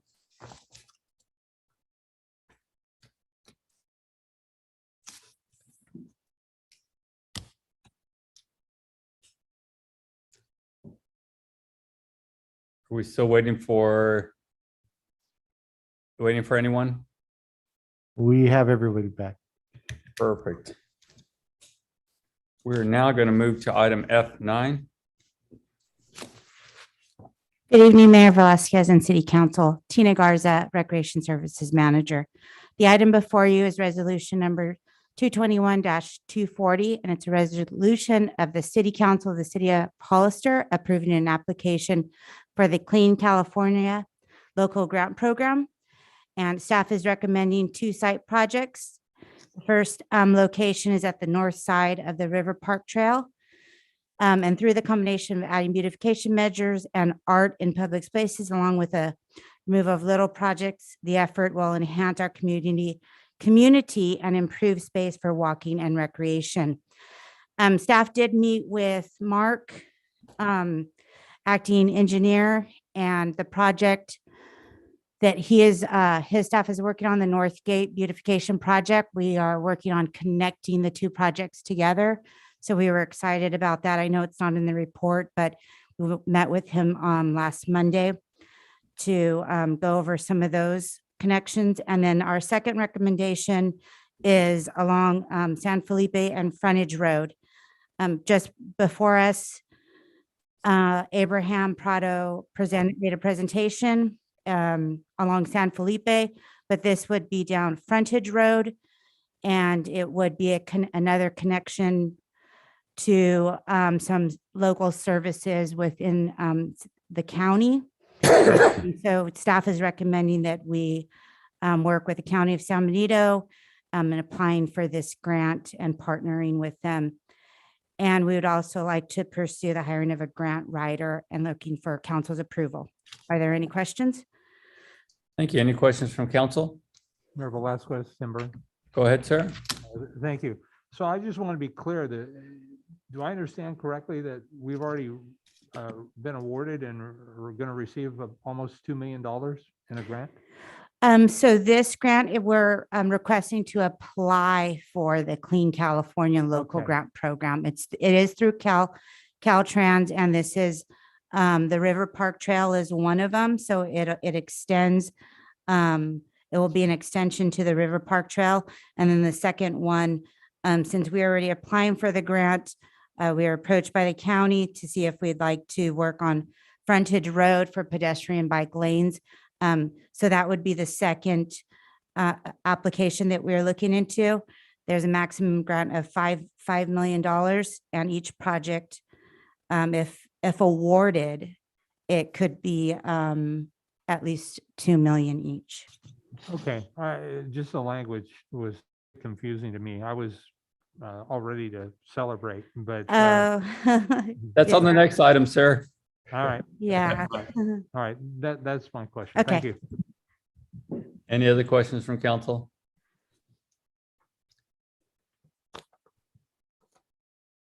No other question? Go ahead. Councilmember Morales, do you have a question? I think it was Councilmember, I'm sorry, Vice Mayor. Vice Mayor Perez? I saw somebody moving back there. Yeah, that was me. You said something about hiring a grant writer. What does that cost? Working with Kimley Horn to $14,000 for a grant writer. Thank you. Thank you. Do we have any speaker cards? There are no speaker cards and there's no hands raised on Zoom. Thank you very much. Thank you for the presentation, Tina. Great job. Thank you. Is there a motion? So moved. There's a motion. Is there a second? Second. Motion and a second. Roll call vote, please. Vice Mayor Perez, Yes. Councilmember Resendez, Yes. Councilmember Morales, Yes. Councilmember Burns. Yes. Mayor Velazquez, Yes. motion carries unanimously. Thank you. Excuse me, Mayor, before we get on to the next one, I have Yeah. to recuse myself because I live within 500 feet of that project. So I have turned it over to Mr. Prado and Tina Garza to run this item in my absence. Thank you, sir. Mr. Burns, you can celebrate now, okay? Thank you, sir. We're gonna now speak on F10. Go ahead, Tina. Good evening, Mayor Velazquez and council. And -241, and this is where we can, if accepted, I should say, where we can celebrate. The city was awarded a Prop 68 grant from the California State Department of Parks and Recreation for a brand new park over at Fire Station 2, the adjacent property to Fire Station 2. And it's a $1,826,125,000 grant, if I said that right, because I'm so nervous. Thank you. And so we're just looking for acceptance of this. Okay. Do we have any comments from council? Mr. Mayor. Go ahead, sir. Thank you. Tina, I remember when you first had a meeting over at the firehouse, and I think Mary Paxton was there. It's been a long time coming. Congratulations. It's nice to see all your hard work come to fruition. You have been killing it. You deserve all the praise, and we're so appreciative of you. Thank you so much for your hard work. Thank you. Absolutely. Any other comments from council members? Pickleball court, yay. Mayor Velazquez, Tim Burns. Go ahead, Mr. Burns. So I'm just wondering, is there a way to maybe put this out so that the community knows about this? I mean, yeah, if they read the council agenda, they'll understand it.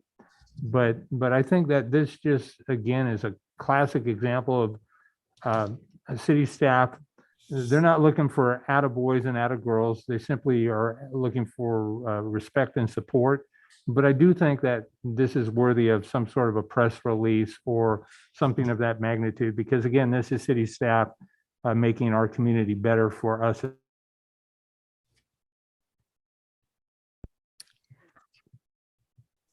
Is that a would you like me to work on a? I would, absolutely. Okay, thank you. Absolutely, we'll get this out. Any other comments? Mr. Mayor. Go ahead, sir. How soon before we get it started, and when do you think that it would be completed? We just received an email today. It was probably around 5 o'clock that it came in. And I forwarded it to Abraham. So Abraham and I talked about meeting and going over and discussing our next steps. There is a mandatory webinar that we need to attend January 18th, 2020. And once we attend that, then we can we could move forward with the design, and we can kind of take care of that and make sure, you know, the bid process, because we've already been awarded, but there's a couple of other things that we have to go through.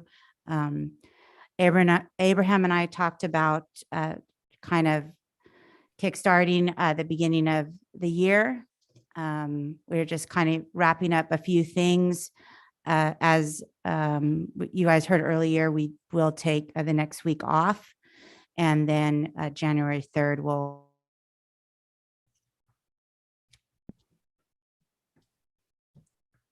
Perfect. Is that it, Mr. Resendez?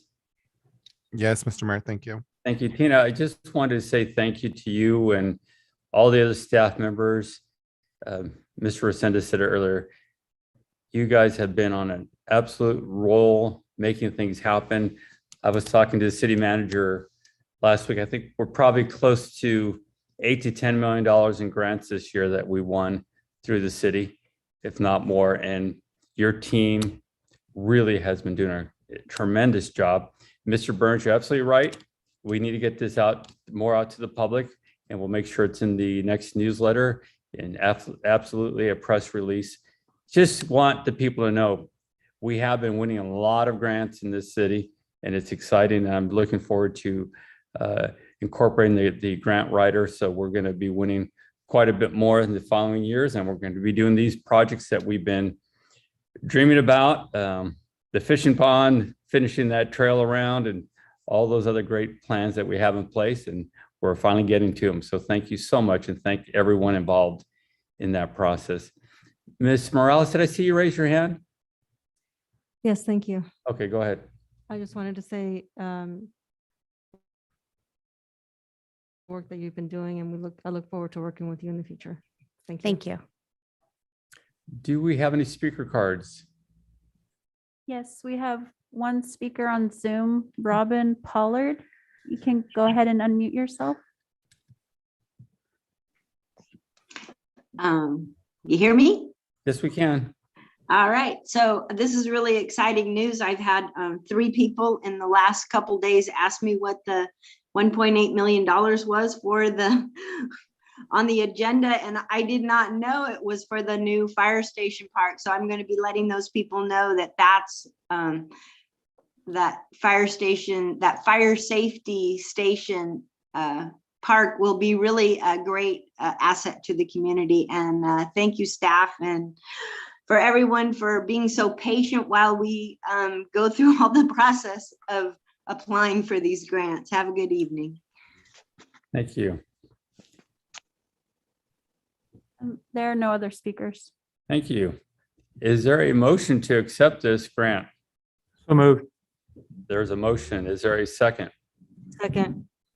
There's a motion and a second. Roll call, please. Vice Mayor Perez, Yeah. Member Resendez, Yes. Councilmember Morales, Yes. Councilmember Burns, Yes. Mayor Velazquez. Yes. Motion carried unanimously. Thank you. Thank you, everyone. Great job. We'll move now to item G, reports from city council members regarding their committees. Councilmember Burns, Thank you, Mayor. I have nothing to report.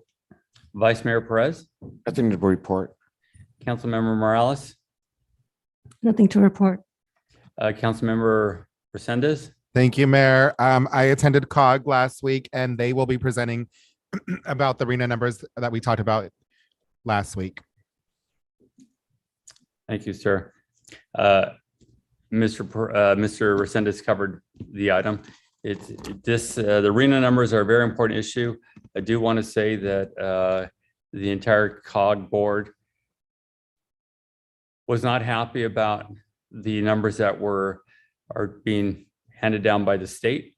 Does not mean we have to build that many units, but it's still frustrating to hear state pushing things without any backup for it. But we'll talk about that as that item comes up. We'll now move to informational reports from City Council. Councilmember Burns. Thank you, Mayor. My gift to council is I will do my best to keep my laundry list short tonight. So you're welcome in advance. So my first comment would be to wish our community a very happy and safe holiday season. Please be smart, please be kind, please be safe. I do want to put out that I am going to be contributing some money to the Marty Richmond Scholarship Fund.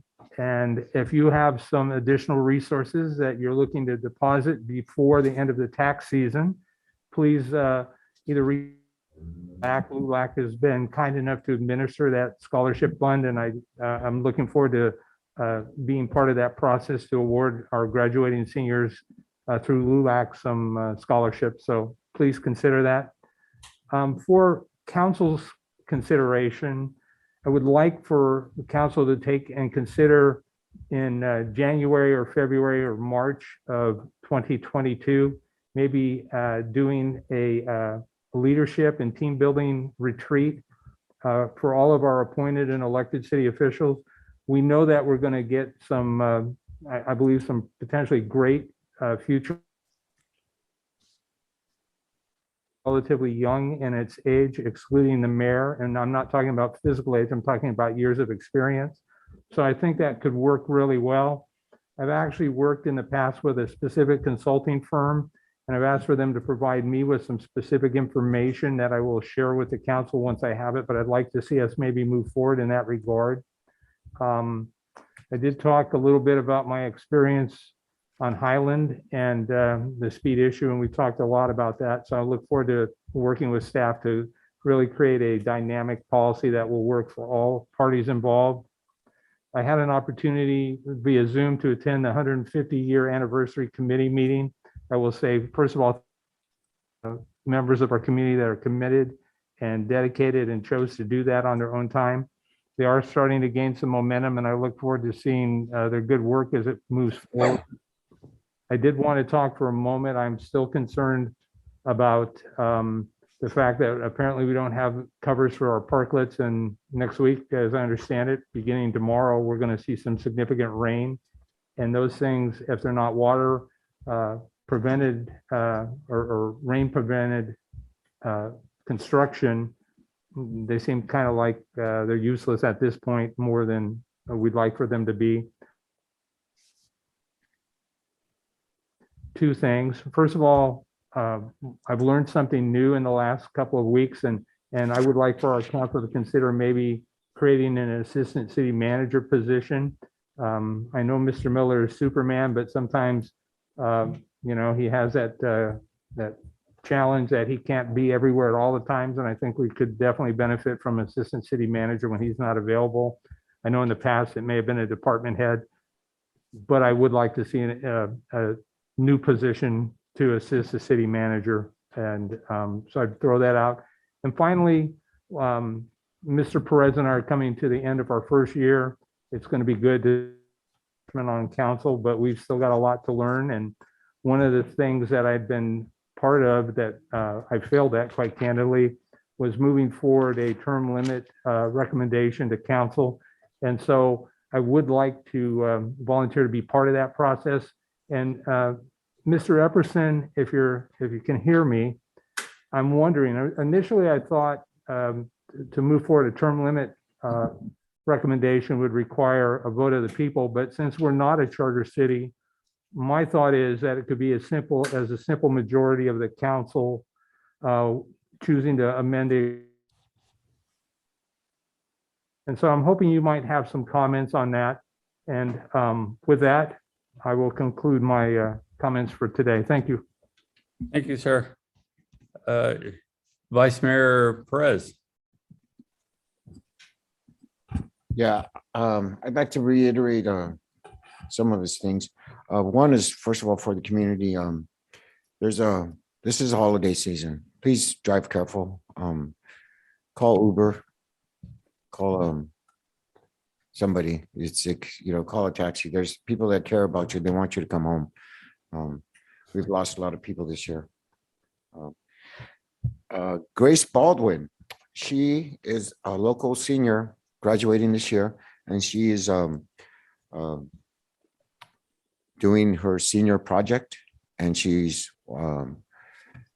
was trying to make it tonight, but she's working. But she's doing her project is to do some planters for the downtown, and so I just want to know her to know, and I've already talked with Tina and Brett that if you guys can get together and talk about these planters, and then in the appropriate places. Also, the parklets and the coverings on that also. Another question.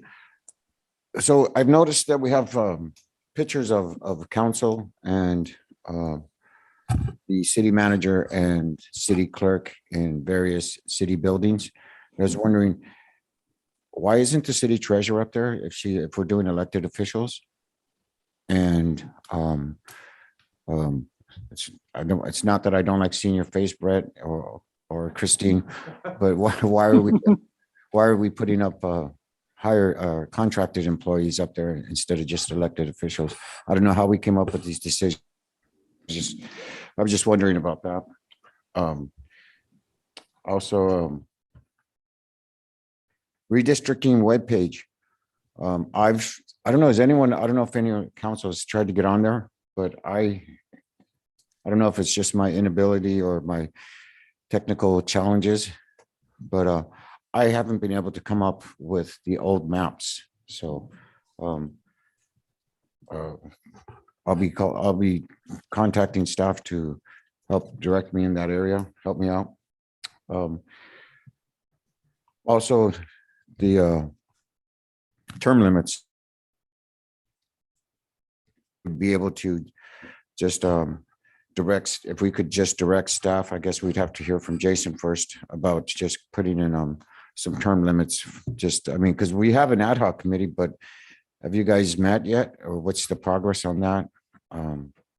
But if we can just nail it down up here at the council, I think we should just go that way.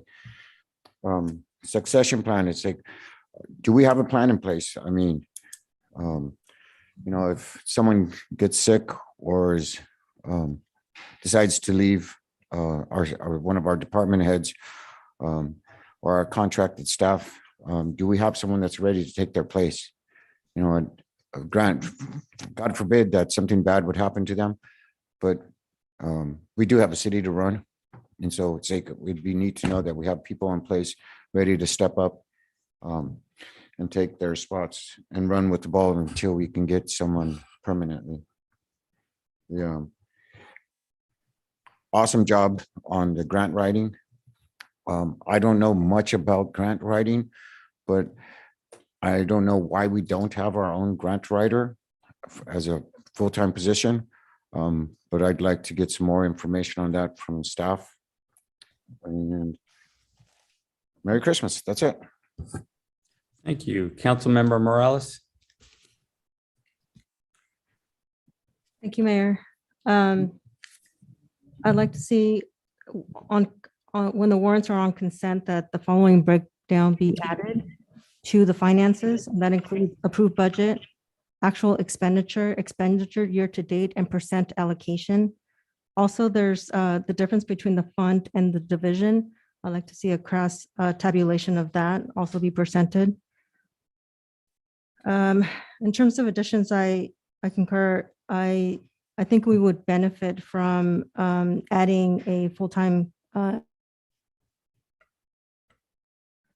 either a program manager or an assistant manager for identifying resources for our community to work with our stakeholders and community engagement. They will be responsible to apply, have oversight over either the grants or resources allocated to the city. They would work with the various department heads for implementation. They would be responsible for the outcome measures, any reporting, any of the audit requirements, the evaluation. They would also act as our public information officer to make sure that there is communication about what the city does, receives, and how they're implemented, and the impact that it has on the community. And also to work with our staff at all levels, including in particular focusing first on department heads on just leadership and foundational skill sets that they need for to run their departments. Also like to just request that the council consider preparing and planning for some of the major grants that are coming our way or actually are already here. One of them is the infrastructure bill. And I'm just going to list some of the grants that are available to us at this moment. The EPA, again, the infrastructure is $29.5 billion over 5 years. An opportunity for us to acquire a fire prevention grant. And CalVIP grant, which is $209.65 million, and that's with the BSCC. So those are just a few of the grants available to us that our community would benefit from. Thank you.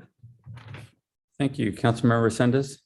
Thank you, sir. I just want to take a moment to wish all of the staff, my colleagues, community members a very Merry Christmas and a Happy New Year. I unfortunately did not get to go to the Christmas in the Park. I've seen lots of pictures on it on social media. It looked like it was a huge success. Thank you again to Rec Department. And I'm happy to see that Corey Schaefer is now working for the Rec Department. I think she's going to make a great addition with all her experience and expertise. So that concludes my report. Thank you. Thank you, sir. I too want to thank the Rec Department on Christmas in Park. Great job. I did not get to ice skate this year. My knee was hurt my knee earlier in the week and I've been limping around, but I did get to see my daughter out there skating with her friends. So that was a lot of fun. Great job to everybody. all the food trucks that were there doing good business. So shows what we can do in our community. I do want to thank Kimberly Horn. They've done such a great job for us as far as getting ready for our road rehab projects throughout the city. All the traffic calming projects we've done, we've focused on some of the streets that were really had some of the most dangerous areas. Central, Buena Vista's coming up. We approved Lad Lane, Southside Road today. I do want to start planning for the next ones. That would be Memorial Street and Union.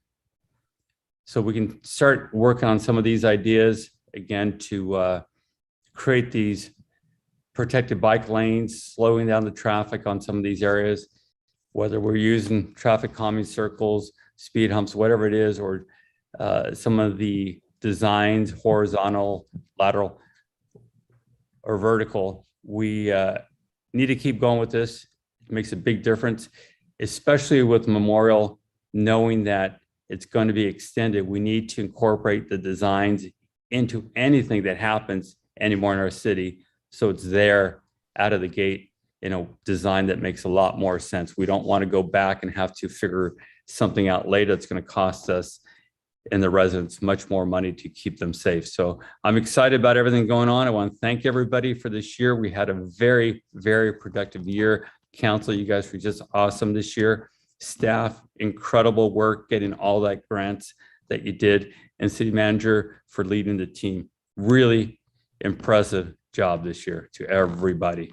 Looking forward to our meeting, our planning meetings. Mr. Burns, as you pointed out early in the year, team meetings. So we have a common vision. We can stay focused as we did this year. We see the results of that. To the public, please be safe. Have a very Merry Christmas. Have a Happy New Year. Spend time with your family and enjoy your city. Thank you, everyone. City manager. Thank you. I think you kind of led off with the first thing I was going to ask for consensus was, but it sounds like everybody is for having a leadership guidance meeting. So we will work with Councilmember Burns to try to get a contact of somebody and we'll get that going. On the parklet covers, I am been working really diligently with our building department, trying to come up with a way that the roofs are engineered so that all members of the public are safe. Their concern is wind and or earthquake, but we're trying to come up with something. So we'll get there. As far as the city assistant city manager, it is one of my goals the last 6 months of this fiscal year is to bring a position to council because yes, I would like to have somebody that can help out and keep the city moving smoothly, especially with the downtime I've had this last week. But speaking of that downtime, I'm pretty transparent. I think everybody knows that I caught COVID last week. It actually caused me to end up in the hospital for preventive measures. And I just really want to thank the Hazel Hawkins COVID emergency team for all the great things that they did for me, got me better in an amazing amount of time. And the staff that just took care of me for the 2 days that I was there, I just really want to thank them immensely. And then to the council, to the staff, and to our citizens. This last year, we've gone through another crazy COVID year, but I'm just so thrilled and proud of everyone, how we keep moving the city forward. And we just need to continue it because we have a great community and I really appreciate everybody and hope everybody has a great holidays and gets well rested up during this holiday period. And we'll come out with a new year doing great stuff once again. Thank you. Thank you, sir. City attorney. Thank you, Mr. Mayor. My only comment is to respond briefly to the question by council members Burns and Perez regarding about adopting term limits for the council. So I'll look into different options available to the city for that type of reform and provide something back to you on that matter at a future date. That's all I have, Mr. Mayor. Thank you, Chief.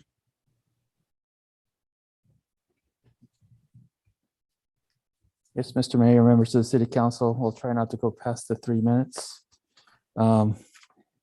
I just wanted to report to you that starting in 2015 and then again in 2017, there was a legislation that was passed, RIPA for short, but it's Racial and Identity Profiling Act, and that requires police departments throughout the state of California, all law enforcement agencies, and university police to collect perceived demographics and other detailed data regarding pedestrian and traffic stops. Basically, anyone that the police department contacts and or has to detain or search. During that process, it was phased in over the last 4 years. And the first wave were the larger agencies in the state, like this APD, the county agencies. And there were subsequent waves of larger agencies coming down to the smaller agencies, and that's wave number 4. And Hollister Police Department is wave number 4. So that means starting in January, we have to report this information to the Department of Justice. And we started working on this last year. Captain Pitanio, who's here, Captain Olson, Detective Sergeant Michael Patty, our Administrative Supervisor Valerie Reyna, and myself were looking into the best ways to handle this.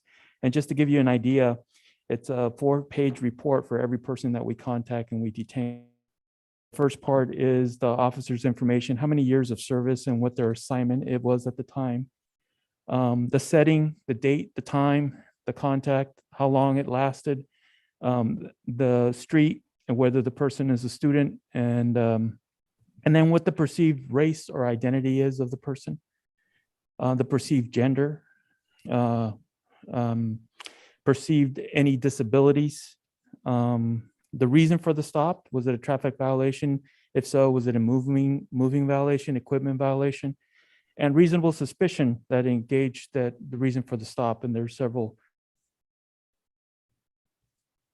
Any actions that were taken, whether the person was asked to exit their vehicle, whether a field sobriety test was administered, there's about 20 different checkoffs that you could do for that. And then if there was a search, what was the basis for the search? Was it consent given? Was it a search warrant? Suspected weapons, et cetera. And then on the last page, if there was property seized, what basis for that? What type of property was seized? And if there was contraband, what kind of contraband that was? And then finally, the results of the stop. Was there any action taken? Was there a warning? Was it an arrest, a citation?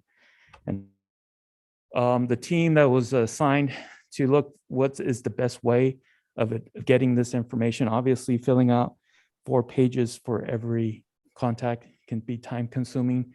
We ended up going with a company called Veritone, and they have developed an app on the phone. And we've, with the help of Paul De Silva, who's been working with Veritone and the Department of Justice to make sure all of this has been working, we're at the point where we've been testing this, and so far so good. Officers are not required to do it, but they have been doing it starting this week to make sure the whole process takes ready to go. January 1, we're required to do this. Officers will pull out their app or on their MDC on their computer in their car. This is web-based, and they fill out all this information. And once they get used to this, you're talking about 1 to 2 minutes tops, sometimes very quickly, 30 seconds, because there's a series of checkoffs, and it prompts you. And it actually, if you're at the location of the stop, it actually pre-populates your location through GPS. So there's ways to try to make it faster. Obviously, we don't want this to be a factor of officers not contacting people because of the work that's required. But I think it's so far so good, with the thanks of Paul and the team and Veritone working. So we look forward to being in compliance with the state and reporting directly to DOJ through the system and doing it as efficiently as we can. So I just want to let you know of the requirements that we're under starting January 1st and the steps that the team has taken. And I think that so far this solution seems to be an efficient way of being in compliance and reporting all the information that the state requires. Thank you. Thank you, sir. City Clerk? The only thing I wanted to mention was just to remind the public that our next public hearing process is Saturday, January 8th at 9 o'clock. It will be open to the public in person or on Zoom. We do have that redistricting page where you can give your input there. And if anyone needs assistance on using that page, the clerk's office will do our best to assist anyone who needs help with that. Just send us an email. And I think our email's on the redistricting page to contact us. That's all. Thanks. Thank you. We'll now move to item G3.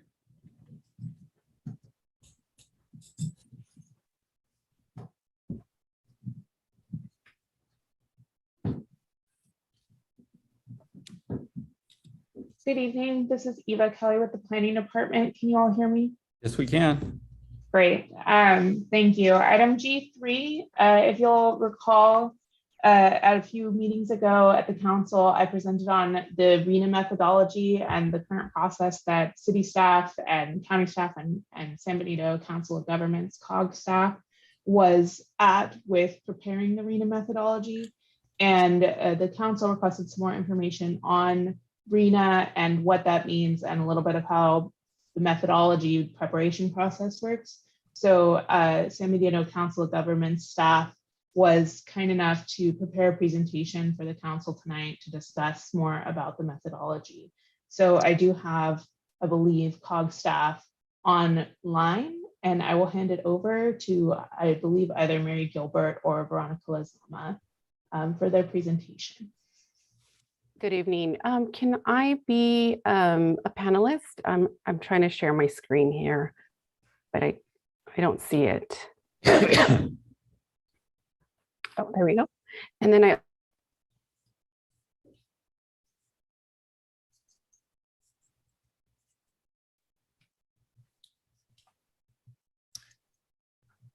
Veronica, you are on mute.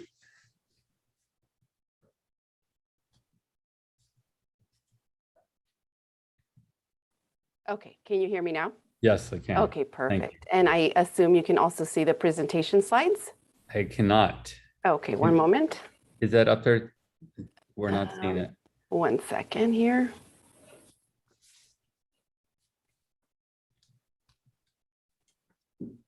Thank you for your patience. Okay. There we go. Okay, perfect. Thank Great. you. Thank you. So good evening, Mayor, council members, and members of the public. Veronica Lezama, Senior Transportation Planner for the Council of San Benito County Governments, also referred to as COG. We appreciate the opportunity to present the draft 6-cycle regional housing needs allocation, also known as RENA, for the council's input this evening. So for this presentation, we will be defining the RENA. We will then go over the role of the state, the region, and local government agencies responsible for its implementation. The board will also receive an overview of the RENA timeline, the statutory requirements of the 6-cycle RENA, the draft of RENA methodology options, and lastly, answer any questions that the council may have. So since 1969, the state of California housing law has required that all local cities and counties plan to meet the housing needs of their community. This state mandate is called the Regional Housing Needs Allocation, or RENA for short. Specifically, the California Department of Housing and Community Development, HCD, is the agency responsible for identifying the specific number of housing units for which the region must plan for. Currently, COG is working on developing the 6-cycle RENA, which covers an 8-year planning period between the years 2023 to 2031. For this cycle, the state's allocation to the San Benito region is 5,005 housing units for the 8-year planning period. It's also important to note that local cities and counties are not required to build these units. However, they do need to lay the groundwork by having the proper zoning to streamline the process. So what is the role of the state, regional, and local governments in the RHNA process? As noted, the state's primary role is to identify the total number of homes each region in California must plan for. The role of the regional government, in this case, the COG, is to allocate a share of that number to the cities of Hollister, San Juan Bautista, and the county of San Benito based on a COG developed methodology with the input from those local agencies. The cities and county must then update their respective housing element and general plan, as well as zoning, to show how it plans to accommodate its share of the regional housing need. And for the public's benefit, the Council of Governments is a policy board responsible for adopting the RHNA in San Benito County. The board is comprised of 2 representatives from the County Board of Supervisors, 2 members from the Hollister City Council, and 1 from the San Juan Bautista City Council. The COG board representation from each of the local government agencies ensures that all jurisdictions have a seat at the table when discussing RHNA. In addition, it's also important to highlight that thus far, the Council of Governments has held 2 RHNA planning meetings with the staffs of the county and 2 cities. And those conversations have not concluded. COG is committed to continuing our collaborative efforts with the local jurisdictional staff. In addition, COG staff presented to the County Board of Supervisors last week and is also scheduled to present to the San Juan Bautista City Council tomorrow night.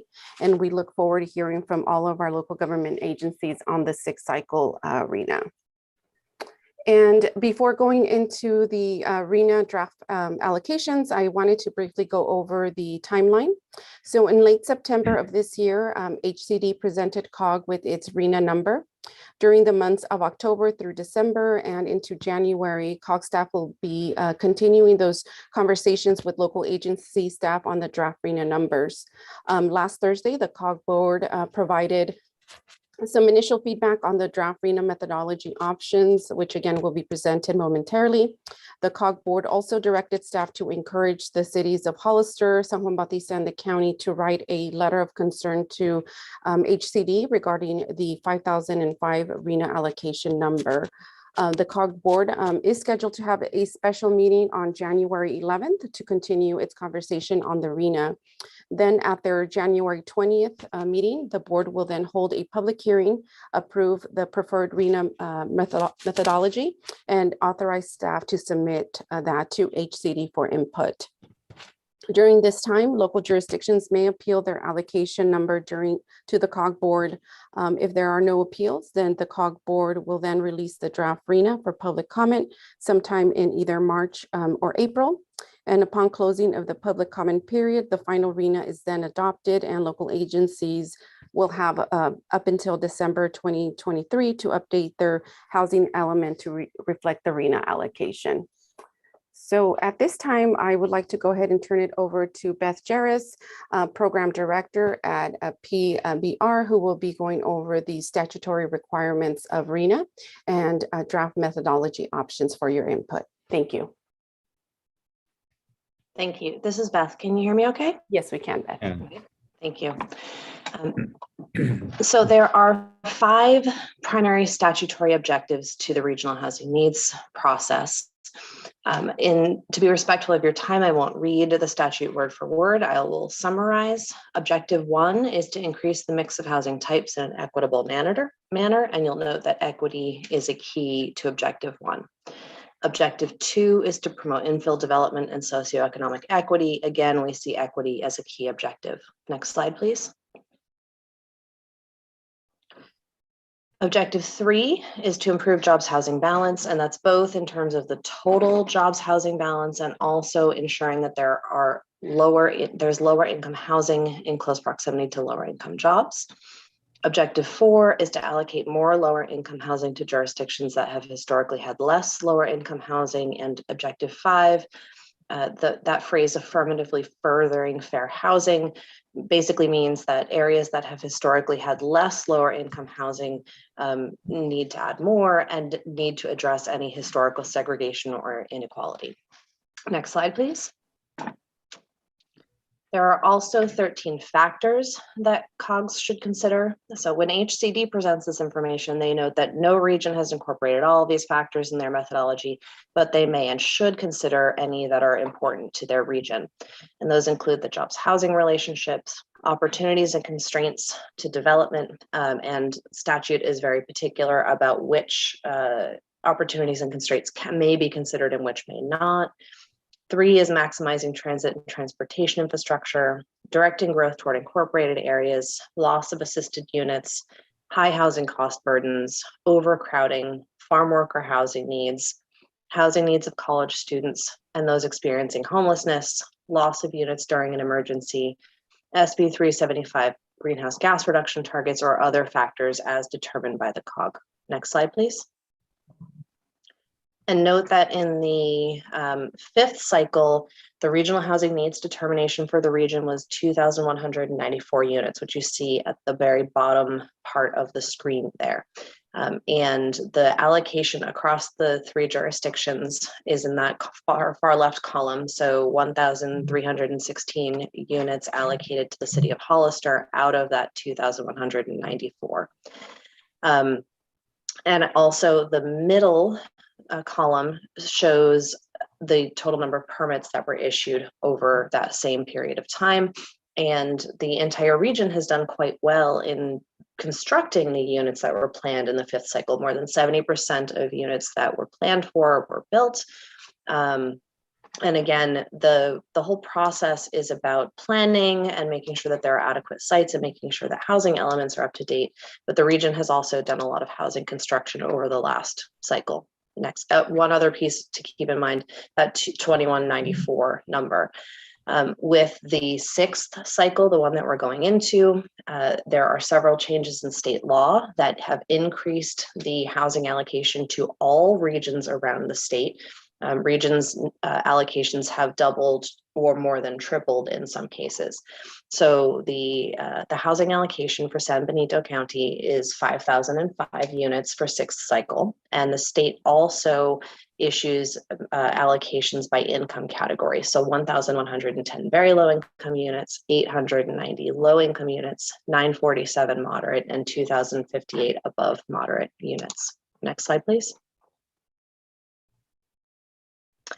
So the next couple of slides that I'm going to walk through are methodology options that COG has developed in consultation with staff from local jurisdictions over the last couple of months.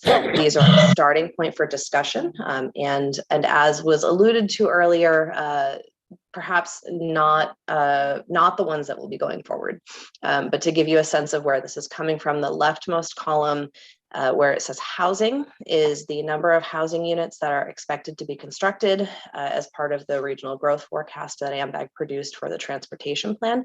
Those numbers were also developed in consultation with each of the local jurisdictions and approved by the AMBAG board about a year ago. The next chunk of information is the number of jobs that each jurisdiction has in 2020 and their share of the region's jobs, and about 1,660 units of the 5,000 is allocated based on that in this method. And then the final chunk is what's called resiliency. So it's the proportion of each jurisdiction that is not in a high wildfire risk area, and looking at how that might affect growth over time. And 293 units are allocated based on that factor in methodology option A. Next slide, please. Methodology option B looks at a similar mix of factors, but instead of 10 years of forecasted housing unit change, it only looks at 5. So basically more units, 3,030 are allocated based on jobs, and more units, 535 are based on resiliency. Next slide, please. And the final slide makes that change in terms of the forecast and then also shifts the balance between jobs and resiliency. So more units are based on resiliency in this. And I know that I went through B and C quite quickly, and that's because in the next slide, you'll see all 3 of them lined up side by side, showing a range of allocations, putting more units into the city of Hollister as you go through the options. So option A has the fewest units in Hollister and option C has the most. And with that, I will turn it back over to Veronica. Great, thank you so much, Beth. With that, we'll go ahead and open it up for council questions. Thank you. Any questions from council? Mayor Can Velazquez, you take down that, the screen there so we can, Sure. there we go. Thank you. Go ahead. Who was speaking? Tim Burns, Mayor. Go ahead, Mr. Burns. Thank you, Mayor. If I understood things correctly, these are allocations, but there is no expectation that we actually have to hit the number. Did I hear that correctly? That is correct, yes. Okay, and so as long as we have a plan in place, if we don't hit numbers, are there any consequences for not meeting the commitment or the allocation? No, there's no penalty. The only penalty that would come into place would be if a local agency would decide not to amend their general plan or zoning to accommodate potential future housing, but there is no direct penalty for constructing these units. That is correct. And I may be getting a little too far into the weeds, but under one of the numbers for different housing consideration, one was farm worker housing. And is there an opportunity to collaborate with the public and private sectors on some of these? So, for example, I know that they've done some amazing farm labor housing in Spreckles, and I don't know, without the private sector involved, that would not have happened in the things. Yes, so the local government agency would be the one responsible for setting what the housing would look like. COG is only responsible for identifying the number of units, but that's up to the discretion of the city of Hollister. Is that correct, Beth? Yes, so if in the public-private partnership, a site could be identified and included in the housing element, then yes, that could be included toward completing your housing element. And then although there are no penalties for not building, the state does track whether or not jurisdictions are building. And so if there was a project, a public-private project that went forward to build farm worker housing, the city of Hollister could take credit for that as well. Great, thank you. I guess my other questions and comments are probably more directed towards either Mr. Prado or Mayor Velazquez, knowing your experience and participation. And so I know we're doing a general plan update now, and I guess my question is, will the housing element in the general plan update address these issues and concerns in a proactive way? Councilmember Tim, would you like is it okay for me to answer it now? Yes, please. Thank you. Thank you. Mr. Mayor, members of the City Council, Councilmember Tim, the City of Hollister is going through an update of the general plan at this time, updating all of its elements. We're updating our land use, transportation, all the different elements. Housing element is one of the elements within the general plan. As Veronica was stating, the current housing element that we have was an 8-year cycle from 2005 to 2023. And so at this point, we have a certified housing element. And so with this, the housing element that it's going to be actually separately from our general plan update, but we are going to be working on updating the housing element. It's different from the PlaceWorks housing update general plan update that we're doing, but it's going to be folded in with the overall update of the general plan. So to answer your question, the housing element per se right now, we're not working on with the update of the general plan, but we are going to start the process separately beginning in 2022, focusing specifically on the housing element, and then we'll be folding it in to the general plan. Thank you, Mr. Prado. That completes my questions, and thank you to the COG staff as well. Thank you. Any other questions from council? Yes. Go ahead, Councilmember Morales. Thank you for the information. I just, did a regular search, and you talked about not having any penalties or issues. Can you tell me the implication of not receiving letters of non-compliance from HCD and the impact that Senate Bill 102 has? Yes. And the state mandates for cities. So if you can just share a little bit more on that. I'd appreciate it. Beth, did you want to go ahead and address that? Sure, I will do my best. I am a demography and housing expert, not necessarily a legal expert, but I've worked on RENA for years, so I will do my best to try to answer that question. There are penalties for not having a housing element that's in compliance, and they include things like losing out on state funds and not being eligible for certain programs. There are new state laws, and I don't recall exactly which one, that also suggest that if your housing element is not in compliance, and certain low-income sites could end up being ministerial permits, where it, sort of, there's less oversight, less city oversight in the development of the project.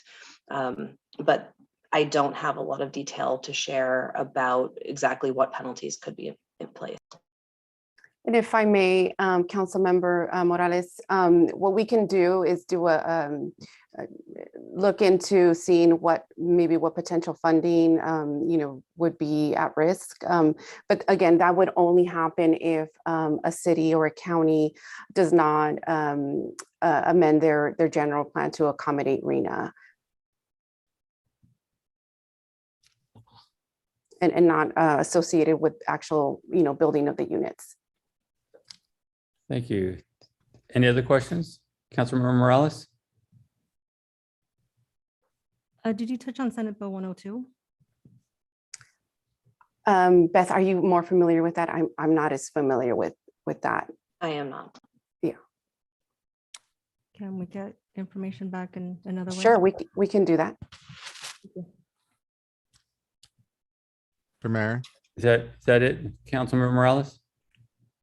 Okay, Councilmember Resendez, go ahead. Thank you. To address, I forgot who it was that was asking about the general plan.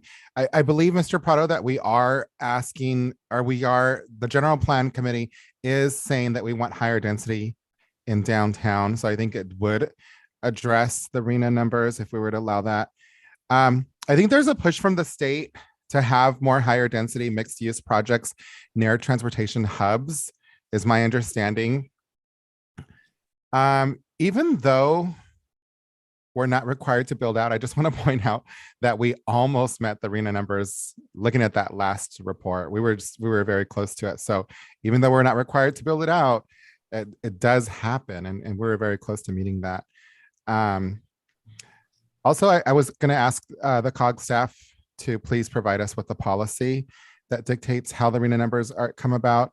I'd like to just come through it and see. I'd like to familiarize myself with it. So if we can get that to us, I'd appreciate it. I can drop it in the chat.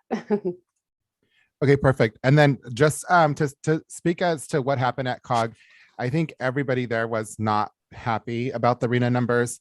The county of San Benito provided a letter to COG. I believe it was addressed to COG, Ms. Lazama, wasn't it? Correct, yes. That they weren't very happy about it. The COG board also decided to write a letter to the Senator Caballero and Robert Rivas and to I don't know the department, I forget what it's called, the people that assign us the RENA numbers. HCD. Thank you, HCD. So I would request that the city council also considers writing a letter. However, I'm a bit of a pessimistic and I think it's going to just fall on deaf ears. That's why I would really like to look at the policy as well. But in short, I think what we're looking at is coming up with a creative way to earmark, and Eva spoke to this earlier, and I was a little bit spooked when she first spoke about it. But I think what we're looking at is potentially taking on the majority of the numbers to appease the state, but if there's a way that we can earmark those to be for more higher density / mixed use, if and when we build out in that sense. Because the county does not want to take on any more of that housing as either, is my understanding. So I'm very much looking forward to continuing this conversation. It's an interesting one. I did run into Robert Rivas this morning, and he pretty much said everybody is not happy about the RENA numbers.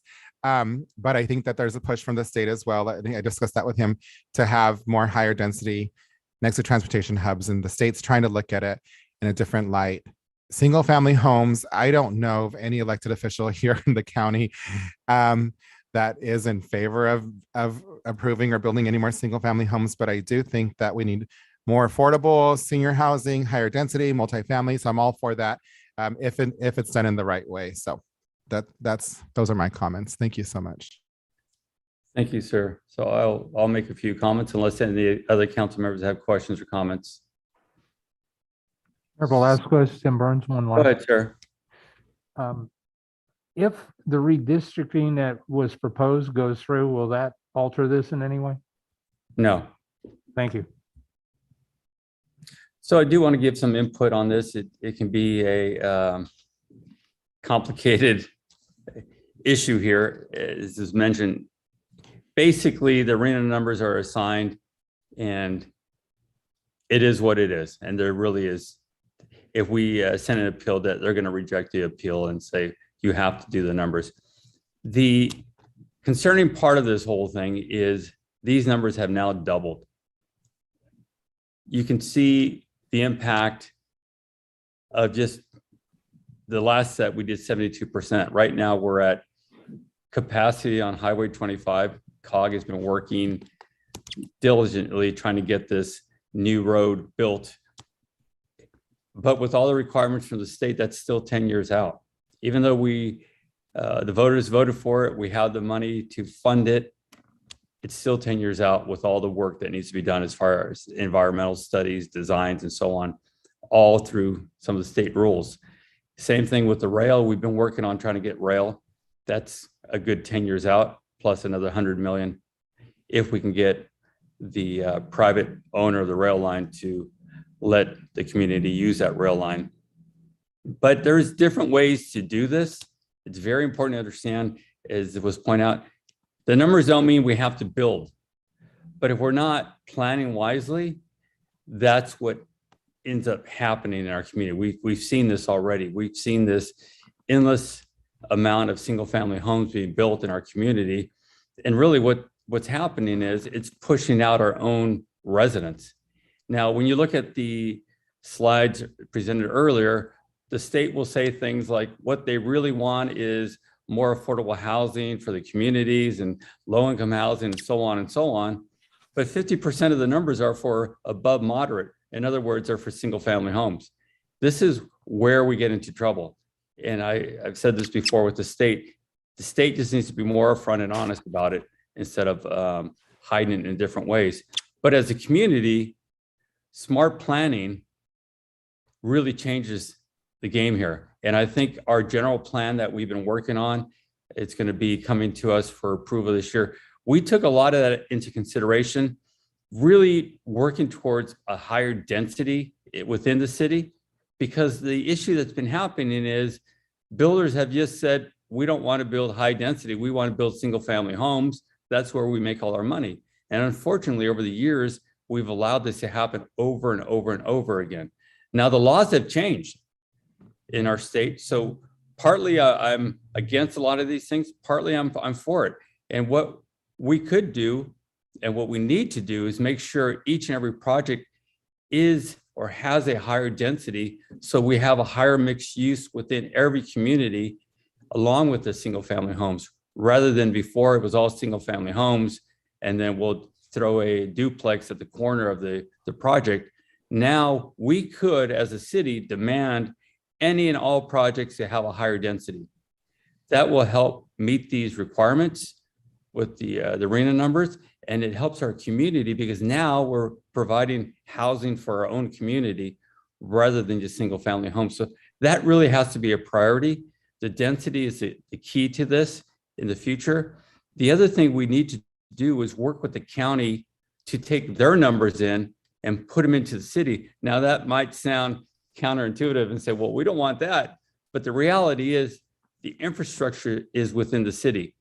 And if we can, again, stay focused on the higher density, we won't have the sprawl that's happening in the county. We can see the impact in our city from the sprawl that's going on throughout the county.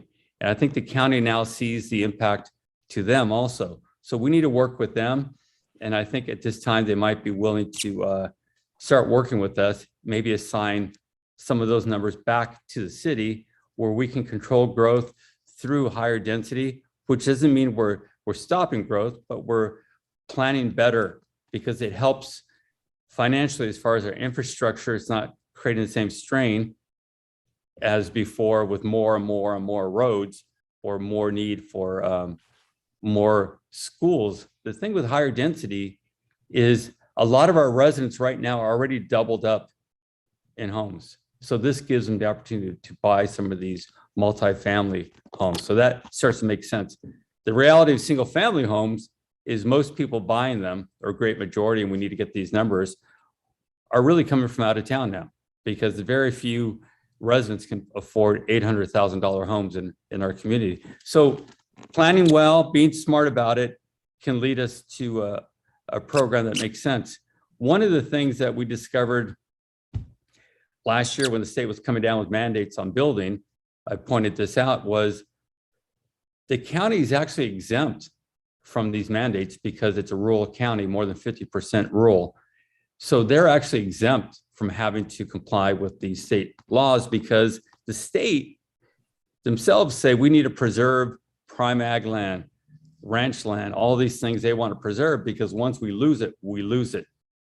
You can see San Jose area, you can see Southern California for an example of that. So we need to be protective of our farmland, especially prime, and even our ranch land. And again, better planning from within gives us more transportation. This is what COG is all about. How do we get better transportation for our community to, as we said earlier, bike to work in a protected bike lane, better transportation buses going, taking people to work, fixing Highway 25, getting the rail lines going. We do this by concentrating our growth in an area rather than more sprawl. So we can do it. And Mr. Burns, you asked a great question about the farm worker housing in Spreckles and other areas. I actually have been involved with those projects.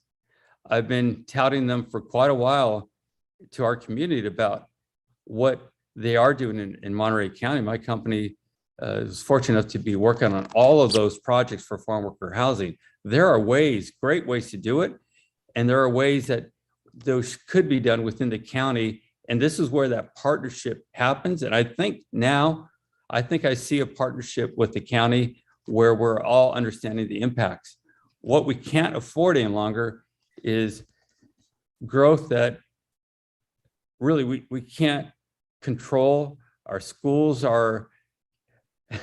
can't accept any more students. We're beyond the numbers already. So good planning is important. I think it's important that we do send a letter to the HCD and express our concerns, let them know our feelings, that what they're saying is it's just not right.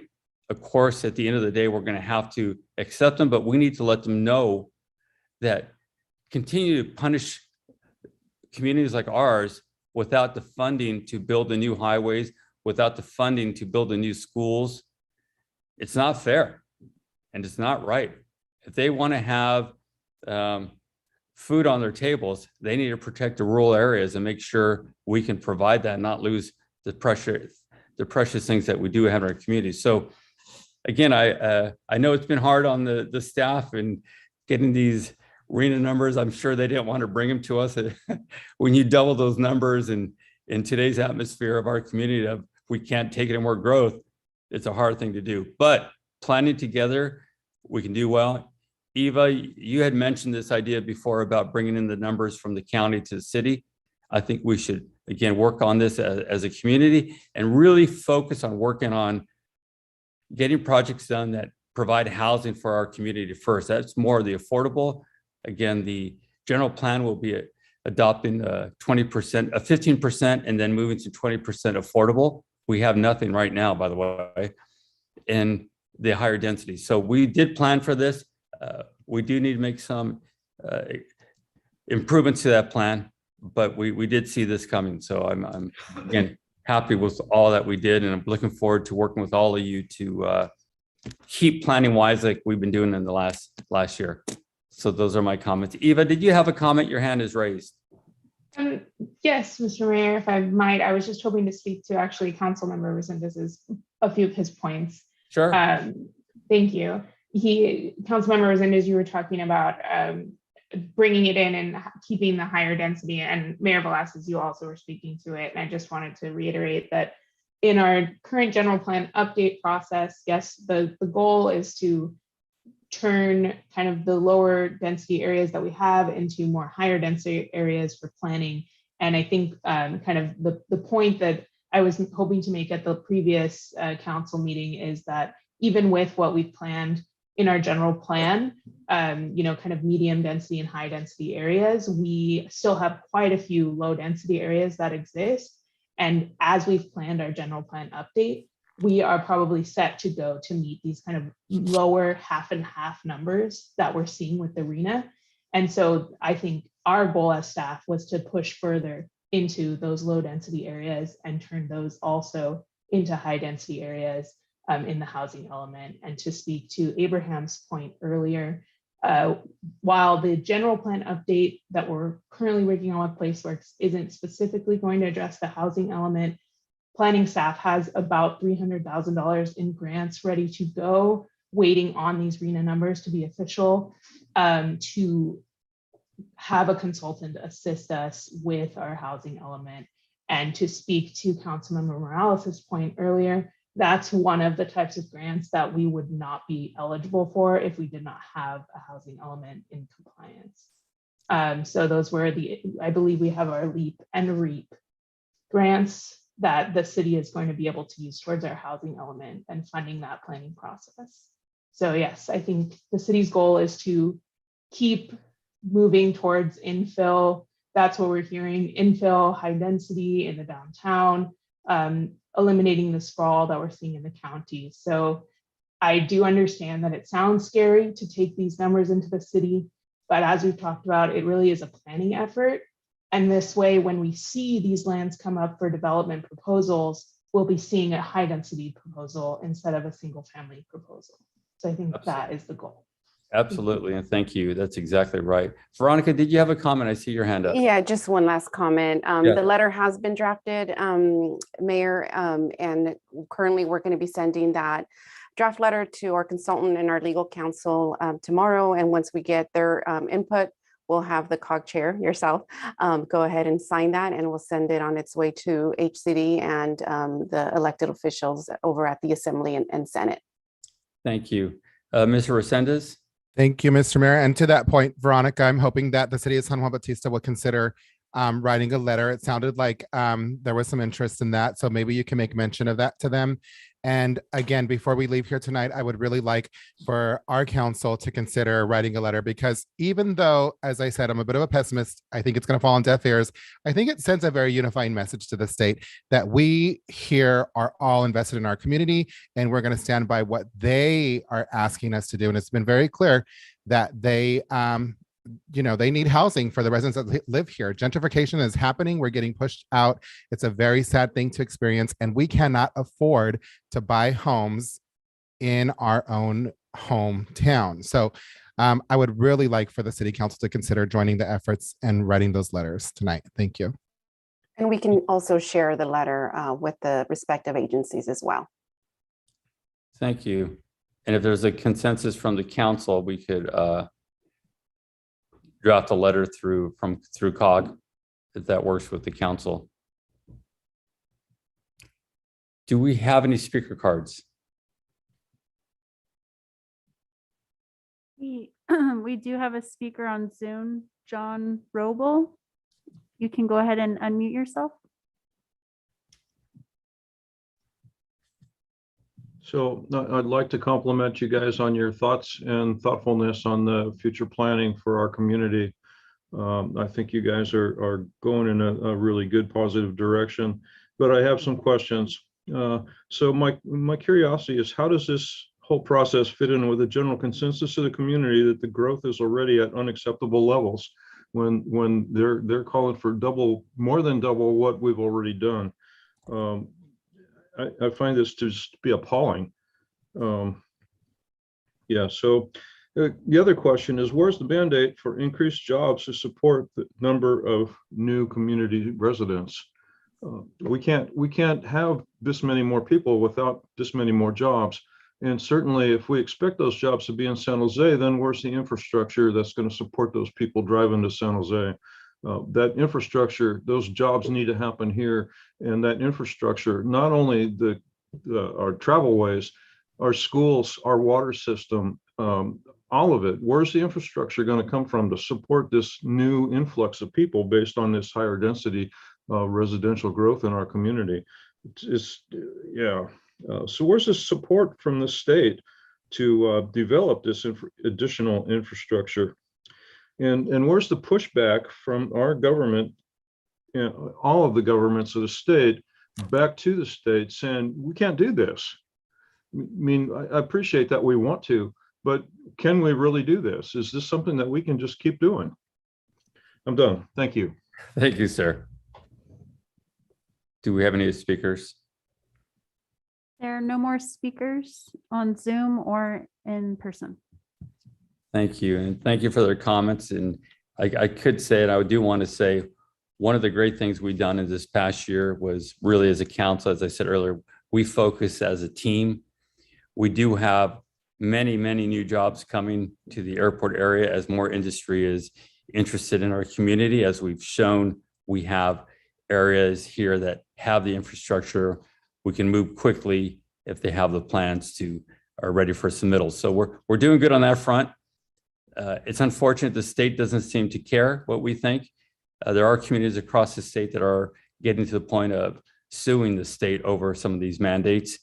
But the key for us, again, as I said, is planning and working together as a community, understanding that we can't just keep doing the same things as was happening in the past. Just approving massive developments of single family homes for a few to gain and the rest of us suffer is not the answer. So we are working on it through all the different agencies now, and it's good to see the shift on better planning, better focus.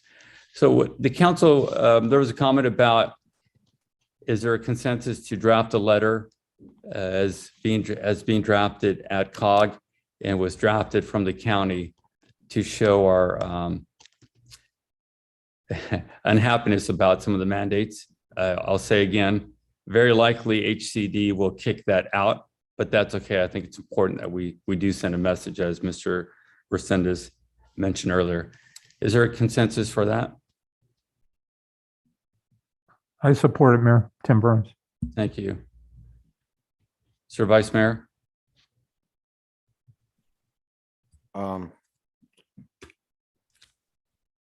Yeah, we can send that. Okay. Ms. Morales? So to clarify, the letter would just say, we don't like the numbers that are being issued. It'll address the concerns we have in the community, infrastructure issues, growth issues, gentrification, all the problems that we have, transportation, travel, roads. Just point out the problems we do have and the importance of our prime farmland and rangeland to a rural community. And we have to work with the state for better planning rather than just trying to force more growth. Again, do want to make clear, I know sometimes, and in the past, this has happened, where people took these numbers, RHNA numbers, and used this as a reason to approve more homes. It does not mean we have to approve these homes. It just means we have to have a set aside a plan in case it were to happen. So by better planning on our part and really pushing for the higher density, it really can work in our favor to, again, build a better community. So that's what the letter would be illustrating to HCD. I would like the council to consider if if this also consider adding the San Benito County, San Juan, and the city of Hollister on the infrastructure that pays for a lot of the work, the roads, green, airports, and it is the money that is allocated to address a lot of these issues for our infrastructure.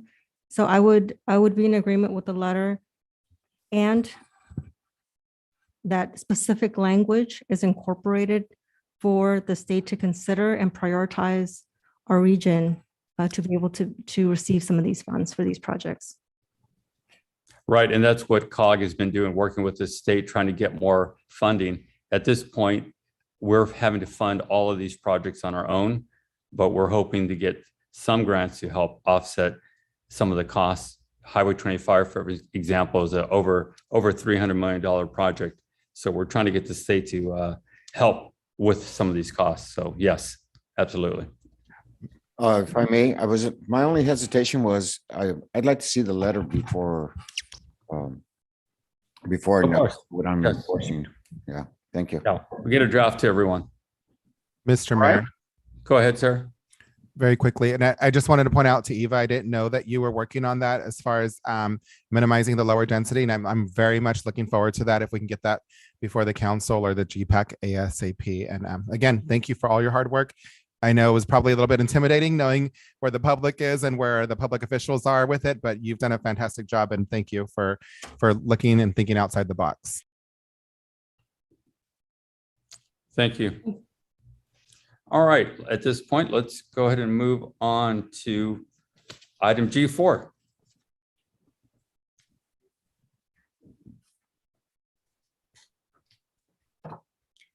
Good evening, Mayor Velazquez and City Council. Tina Garza, Recreation Services Manager. I'll give a brief report on the newly installed 9-hole disc golf course at Vista Park Hill.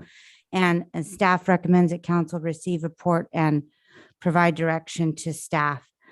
Last Tuesday, December 7th, staff met with Growing Hearts Executive Director Rob Rodriguez, and we walked the 9-disc golf course.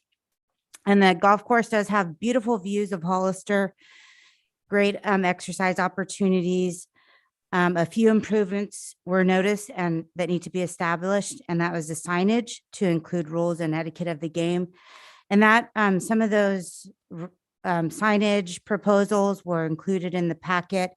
And I also included some pictures of the golf course, the buckets that are used. I'm not sure if I'm using the right terminology, but we'll bring Rob up here and he can provide more information. But these were installed. And what we have here is these, we're just going to call them buckets for right now, are installed. The bottom part is cemented in. They did have a contractor come in and help install along with volunteers, Rob Rodriguez, CR Gonzalez, who are here to answer additional questions if there are any. But that was the few things that staff noticed that just need to be added to this golf course. Are there any questions? Thank you. Any questions from council?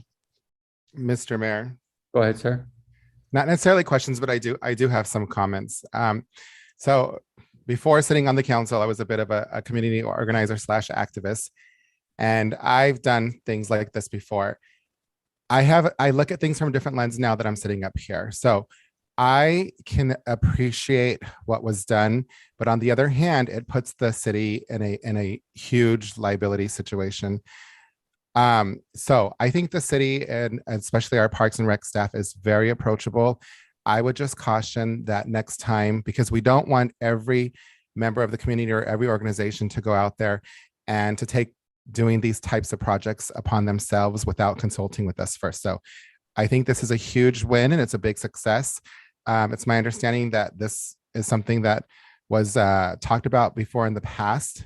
So I completely support it, but I would just caution and ask that if anybody ever is out there considering doing something like this, to please come and speak to the city before taking it upon yourself to do that. Thank you. Thank you. Any other questions, comments from council? My only comment would be, when is your first contest tournament? Let us know. Thank you. Thank you. I want to say thank you to the group here. As Mr. Resendez said, this actually was brought up a few years back. There wasn't support for it at the time. As I said here earlier, this council has really been focused on bringing some great stuff and open-minded to all these different ideas. And I do agree with Mr. Resendez. We need to make sure we're doing it right. And again, this council really is looking forward to hearing new ideas and excited about them. Here's what I would add to this. If this same group can go back, approach the county, because one of the conversations at the time was to do one of these at Park Hill and at the new park along the high school there, the new county regional park. That was going to be the second course, a bigger course.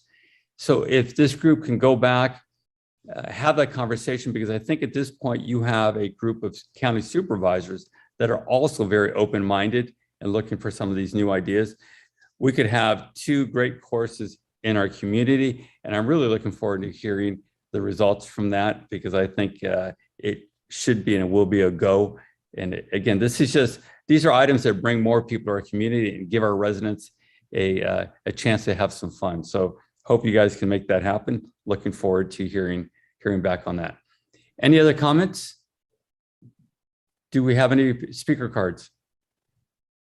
Yes, the first speaker is Rob Rodriguez.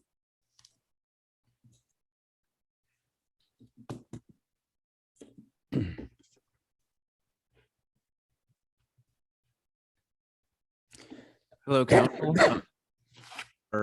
It sounds like you guys support the course, so I really appreciate that. While I was one of the participants volunteers who showed up to install the course, our organization's logo is put on the signs that were included in your packet. I'm the executive director for Growing Hearts Garden Center. Growing Hearts was not directly responsible for installing the course. We did adopt the park though, and so we adopted the park and the surrounding area. So we are responsible for organizing cleanups and such, and we would like to do so for the course, and we get a chance to form a disc golf club here in town. Most disc golf courses are supported by a club, which would be a 501c3 that gets together to raise funds. Local businesses donate to sponsor the signs on the course, and volunteers all show up to clean and make sure that everything is safe and orderly. And so we're excited. We're working on forming that club right now, but until it's formed, our organization is okay with taking that responsibility of managing the course. Thank you. Thank you, sir. Next, we have C.R. Gonzalez.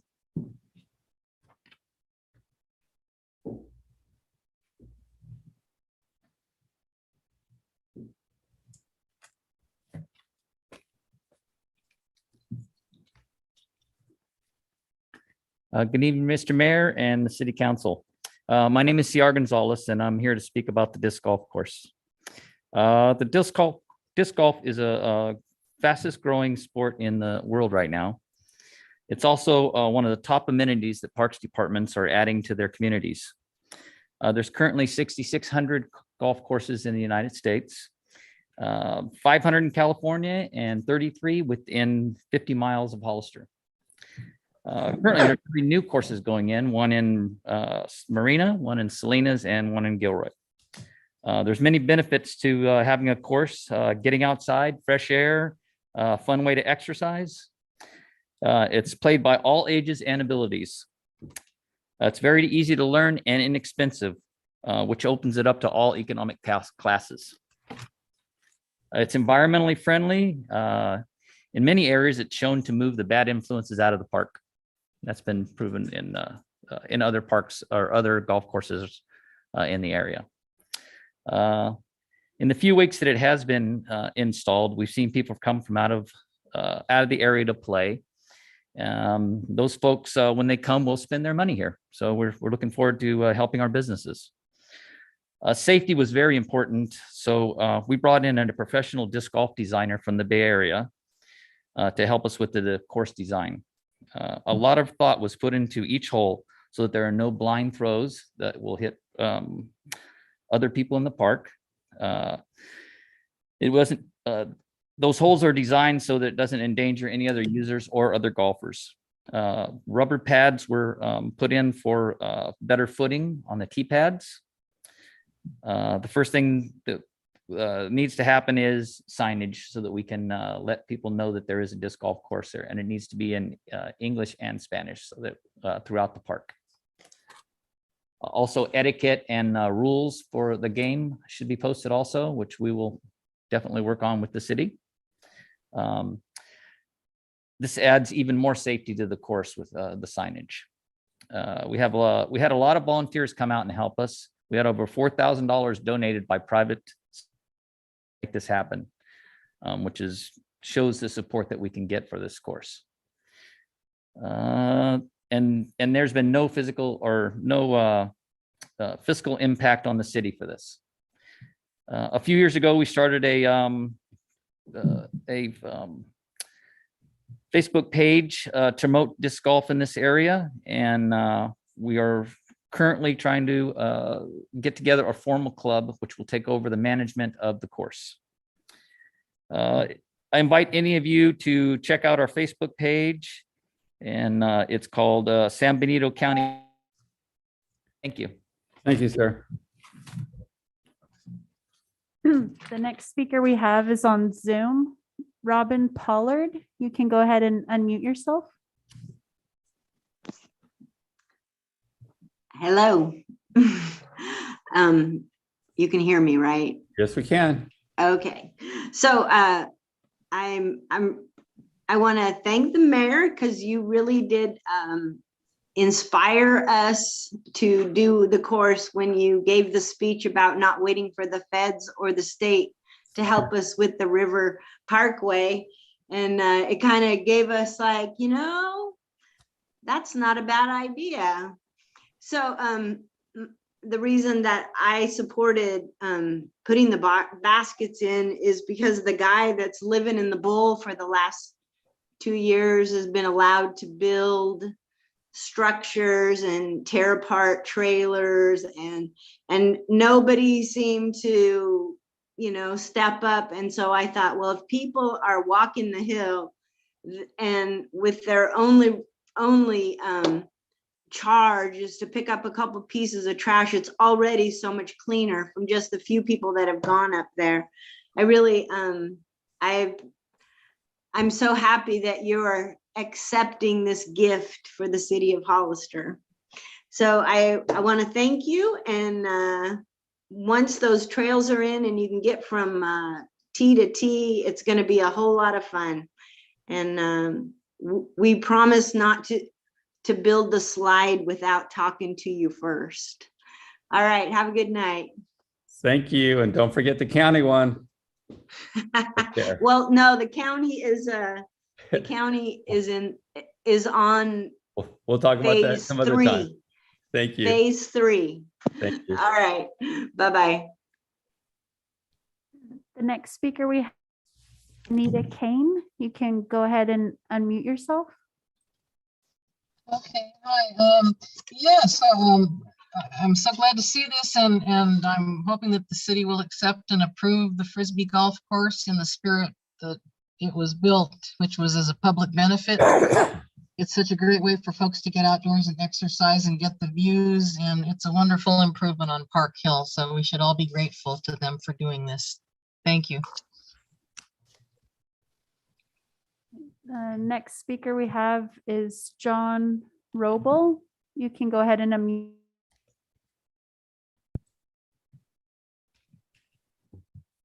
So even though this group may have sidestepped the oversight at City Council just a little in establishing this disc golf course, I want to say thank you very much to this group for putting the energy and effort into making it happen. And I think it's a great boon to our community and maybe even the surrounding communities as their disc golf folks want to come and spend a little time in Hollister. Thank you guys very much. I'm Thank done. you, sir. There are no more speaker cards and no hands raised on Zoom. Thank you. What direction do you need on this? Anything that you guys are, that the council is recommending. To accept it Mhm. as a formal Hollister disc golf course? Yeah, Mayor, just a formal acceptance would be good. Okay, is there a consensus from council? Mayor, I have a question first. Go ahead, sir. Thank you. I too would always encourage people it's always better to ask for permission than forgiveness. This is great. I'm absolutely jazzed by this. I actually think that it's something I might even be able to do. Having said that, Tina, one of the things was talking about the trails. What work needs to be done on the trails to get from basket to basket? What we've witnessed or viewed up there is, right now, the trail leading is kind of overfilled with weeds, high grass. So maybe mowing that down some. But I think part of the competition, if you guys want to come up and speak on it, part of the competition is having some of those the trees in the way to kind of get around and see how they can get the disc inside the basket.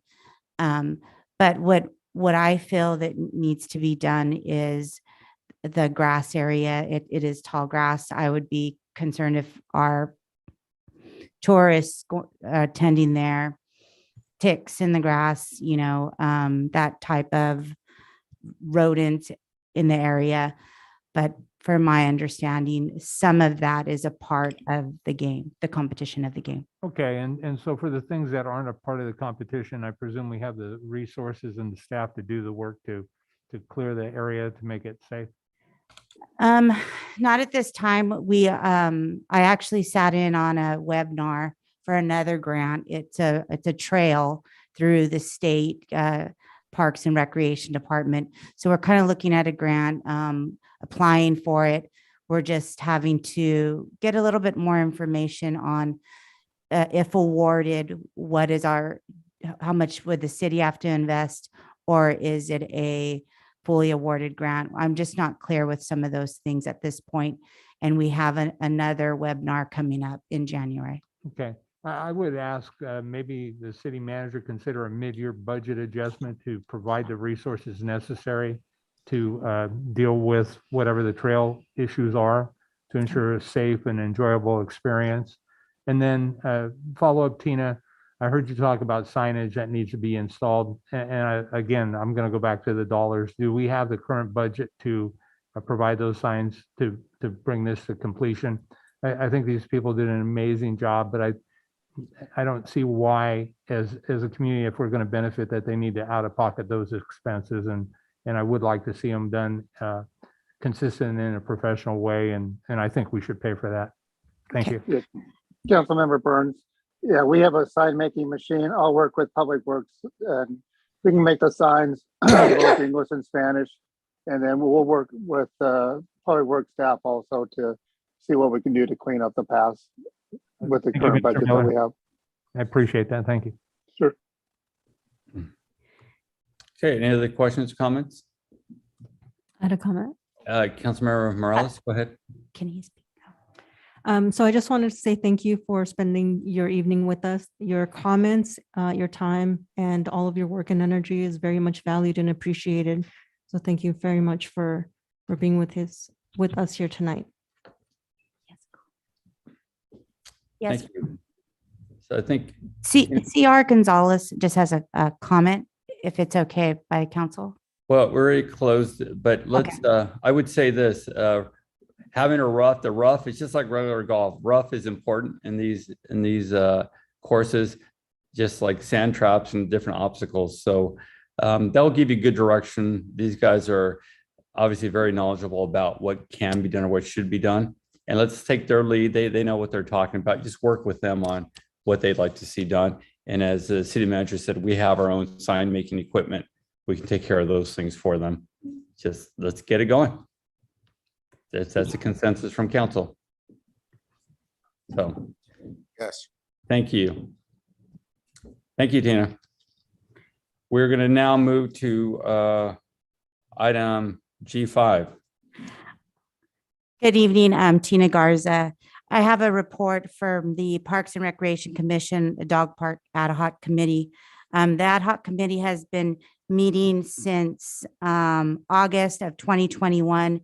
And at our June PRC meeting, Chair Graziano assigned herself and Chair Koistinen to the Dog Park Ad Hoc Committee.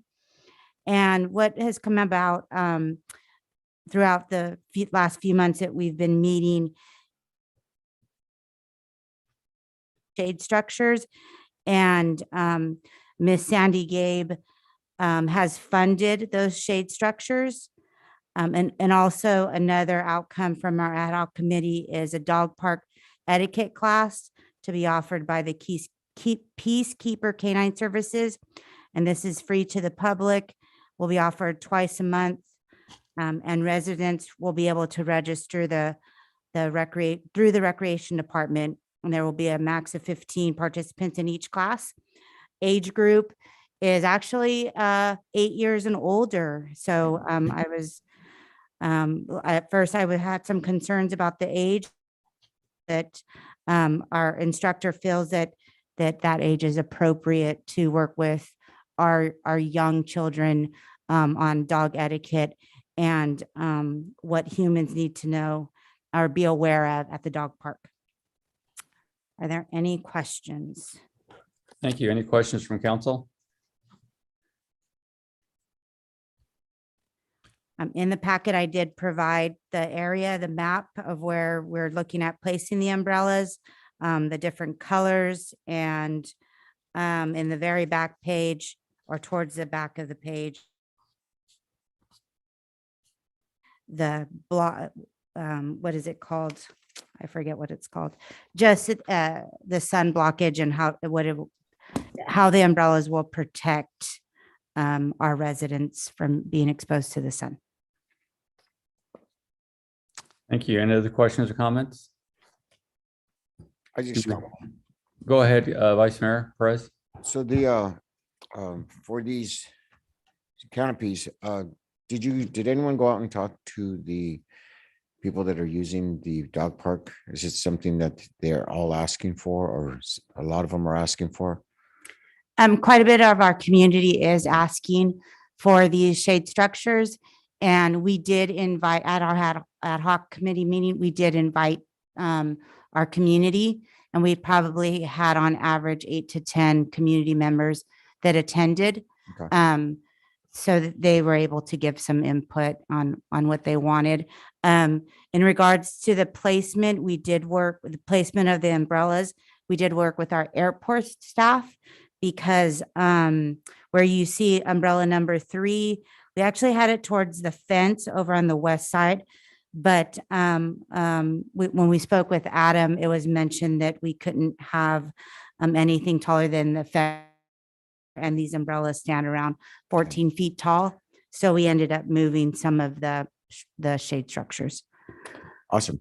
One last question about the dog park. Did we get the last faucet fixed?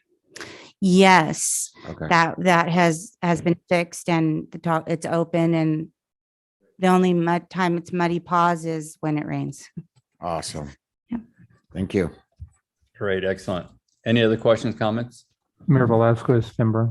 Go ahead, Mr. Burns. Thank you, Mayor. Tina, real quick, back to the umbrellas. I presume they're commercial grade and they're tethered so that could launch them? Yes, they are. In the report, it does state there's a form that says they can withstand, up to 100 and 104, I think, miles per hour wind. So they're great structures. we did meet with the vendor and had that discussion because we felt out at the airport, it does get windy. Thank you. Appreciate that. Thank you, sir. All right, any other questions, comments?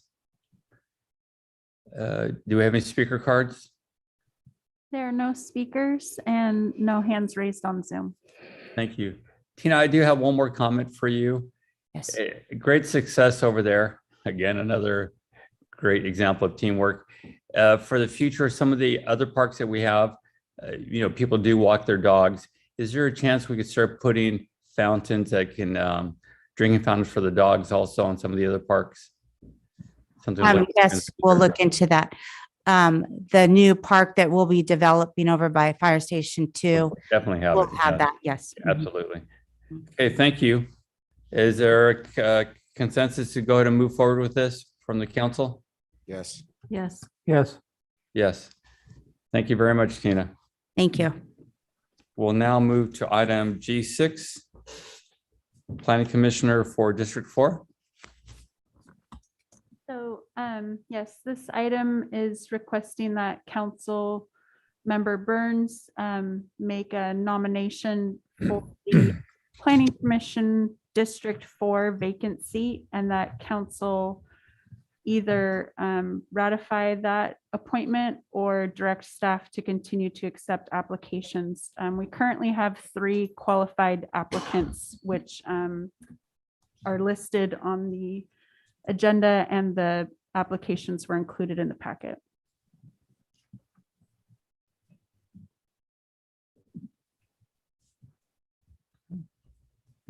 Mr. Burns, you have a decision? Oh, I do. I wanted the suspense and drama though. man. Thank you. Hey, you had that because I couldn't see you. So I was thinking, what is going on over That there? moment of silence. It's definitely sometimes. So, Mayor and City Council, first of all, I want to thank the 3 applicants for their time and willingness to serve. I do believe that volunteers make a city what it is, and we have an amazing city. So that would suggest that we have some amazing volunteers, and I know that to be true. So I'm going to recommend that this council ratify the appointment of Luke Corona. Mr. Corona has lived in Hollister for a little over 20 years. He lives in Sunny Slope Village. He is married for 22 years. He has 2 young adults that have grown up in Hollister, and so he's spent a lot of time with his kids here. He also works for the county of Santa Clara County for 17 years in the roads and airport division. And he's also got a construction background, and I think he'll be an amazing addition to our planning commission. And so I'm very pleased and proud to recommend him to council for their consideration. Thank you, Mayor. Thank you. Excellent. Any comments, questions from council? Congratulations, Mr. Corona. All right. Do we have any speaker cards? There are no speakers and no hands raised on Zoom. Thank you. Is there a consensus? Yes. Yes. Yes. Yes. Congratulations, Mr. Corona. We will now move to item G7, the committee assignments.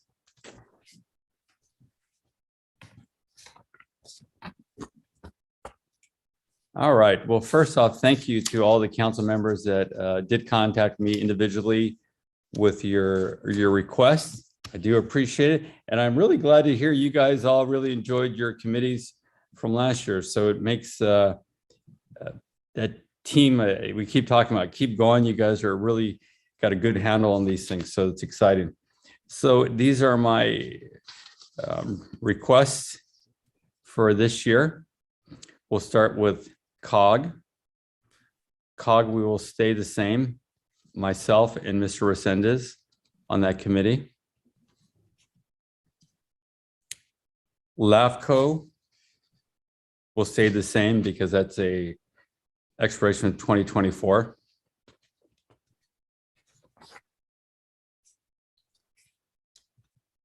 Intergovernmental. Nova, let me know if I'm going too fast, by the way.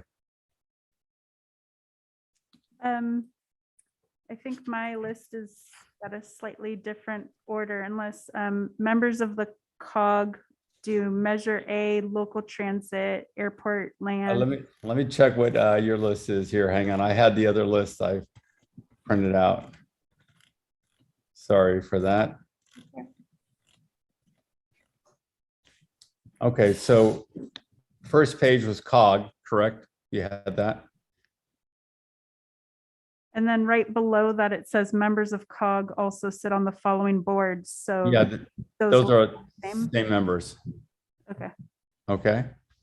got it. LAFCO will stay the same. Now we'll move to the next page. Intergovernmental will stay the same.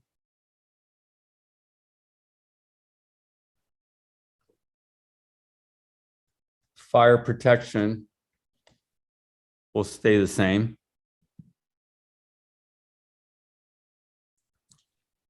AMBAG,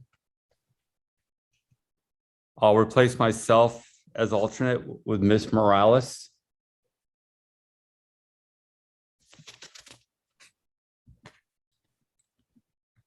Next page.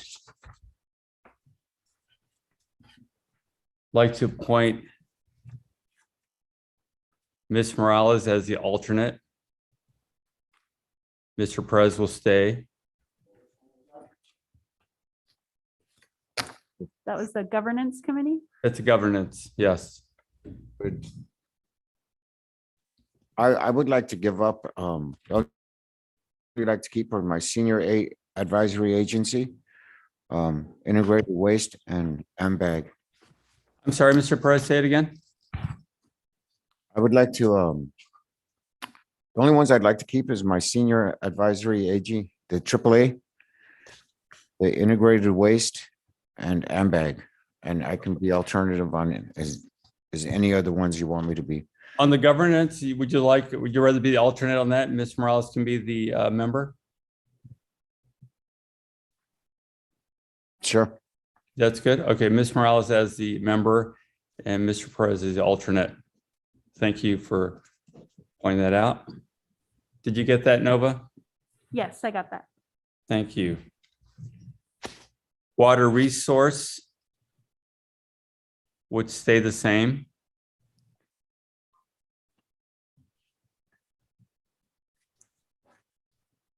Pajaro River watershed would stay the same. Who's the alternate on that? That is Mr. Burns and Mr. Miller are the two members of that. Mayor Velazquez, I'd be happy to yield my alternate status to that to any other council member that may have interest. Of the Pajaro. Ms. Morales, would you like to be the member on that? I'll pass, thank you. I can't hear, I'm sorry. I'll pass, thank you. Okay. Mr. Burns, would you be willing to stay on that? Yes, sir. Okay. Thank you.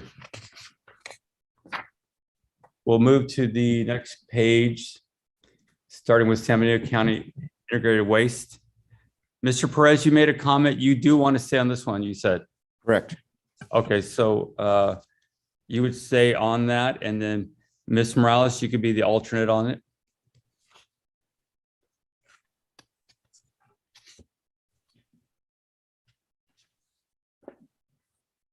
Monterey Bay Area Resource District. I'm not seeing the current member. Who is the current? Last member is District 3. I see it now. You talking about AMBAG? This is the Monterey Bay Resource District. Oh, no. So, Councilmember Morales. Monterey Bay. I didn't see that one. That's fine. Thank you. Thank you. We'll move now to the successor agency. That would stay the same. Oversight Committee for former redevelopment agency, that would stay the same.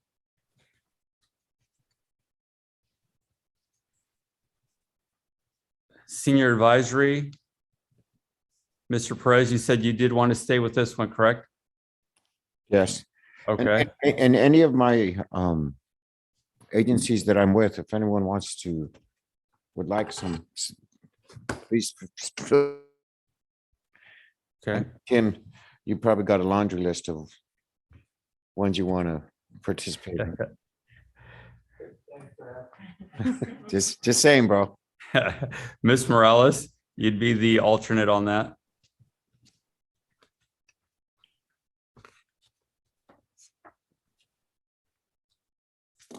Central Coast Community Energy would be Ms. Morales.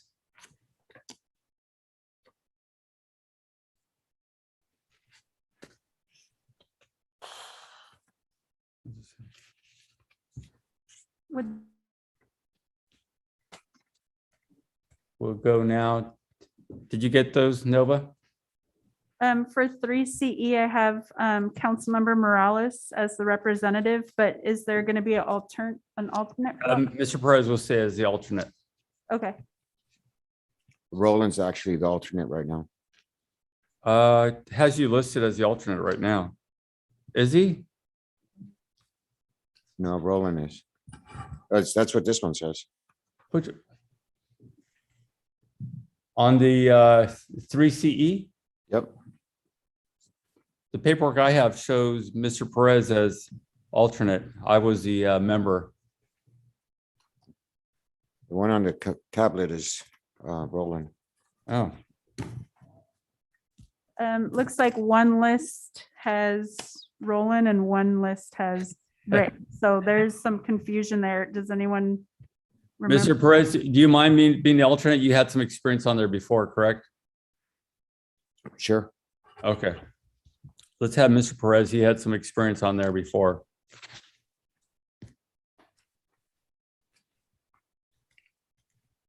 We'll go down next to the next page, the ad hoc committees.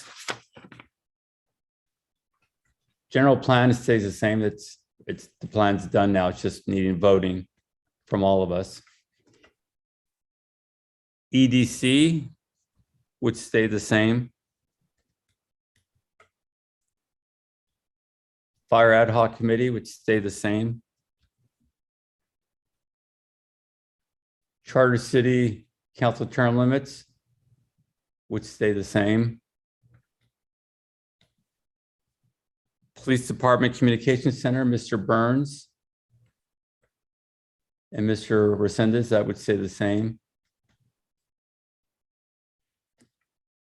Community beautification would stay the same.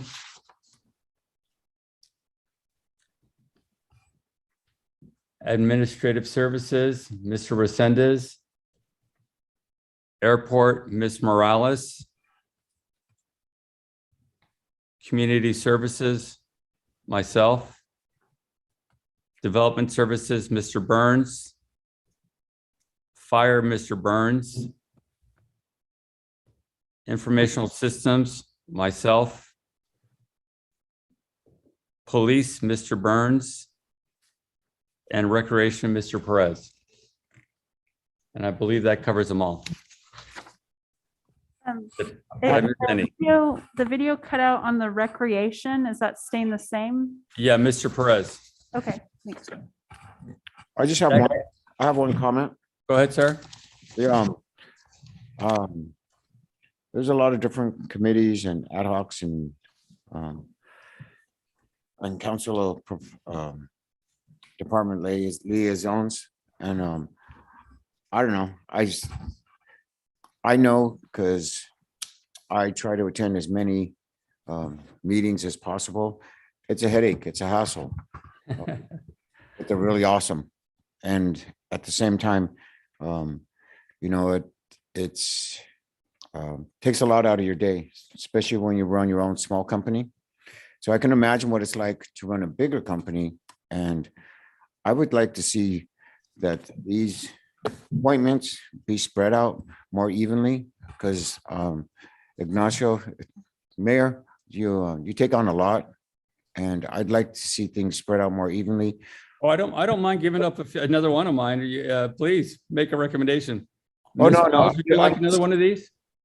No, I'm just saying that, if any of the other council members, want to step up to the plate, because I know what it's like to have to, I don't work for a company where I can get sick pay or, leave of absence or for union or any of these things. So when I don't go to a job, I lose out. And I'm thinking of the fairness of everybody, the equity of everybody. And I see your name on there a lot. I'm not saying I want to take them. But I just, you know what, it's some equity for everybody, I think would be really nice. That's, again, perfectly fine with me. I have 2 spots on there. If anybody wants to take those spots, please feel free to take those. That'd be for community services and information systems. Want any of those? No. You want to? Okay. Okay, so we'll stay with them the way they are. All right, that is all of them, correct, Nova? Yep. Okay, is there a consensus? Yes. Yes. All right, there's a consensus. Let's get back to the agenda.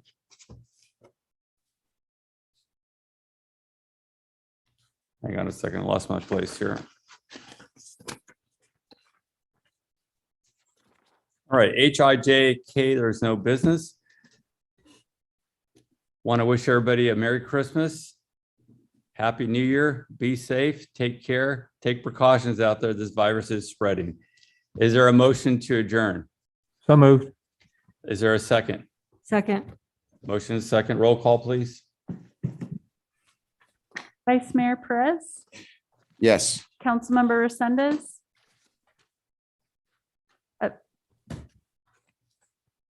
Resendez, Went to sleep. He's on mute here. Do I? Mr. Resendez, you there? Okay. There he is. Oh, there he is. Can you hear me? Now we can. I apologize. My microphone's gone out about 5 times tonight. I'm here and yes. Councilmember Morales. Yes. Councilmember Burns. Yes. Mayor Velazquez. Yes.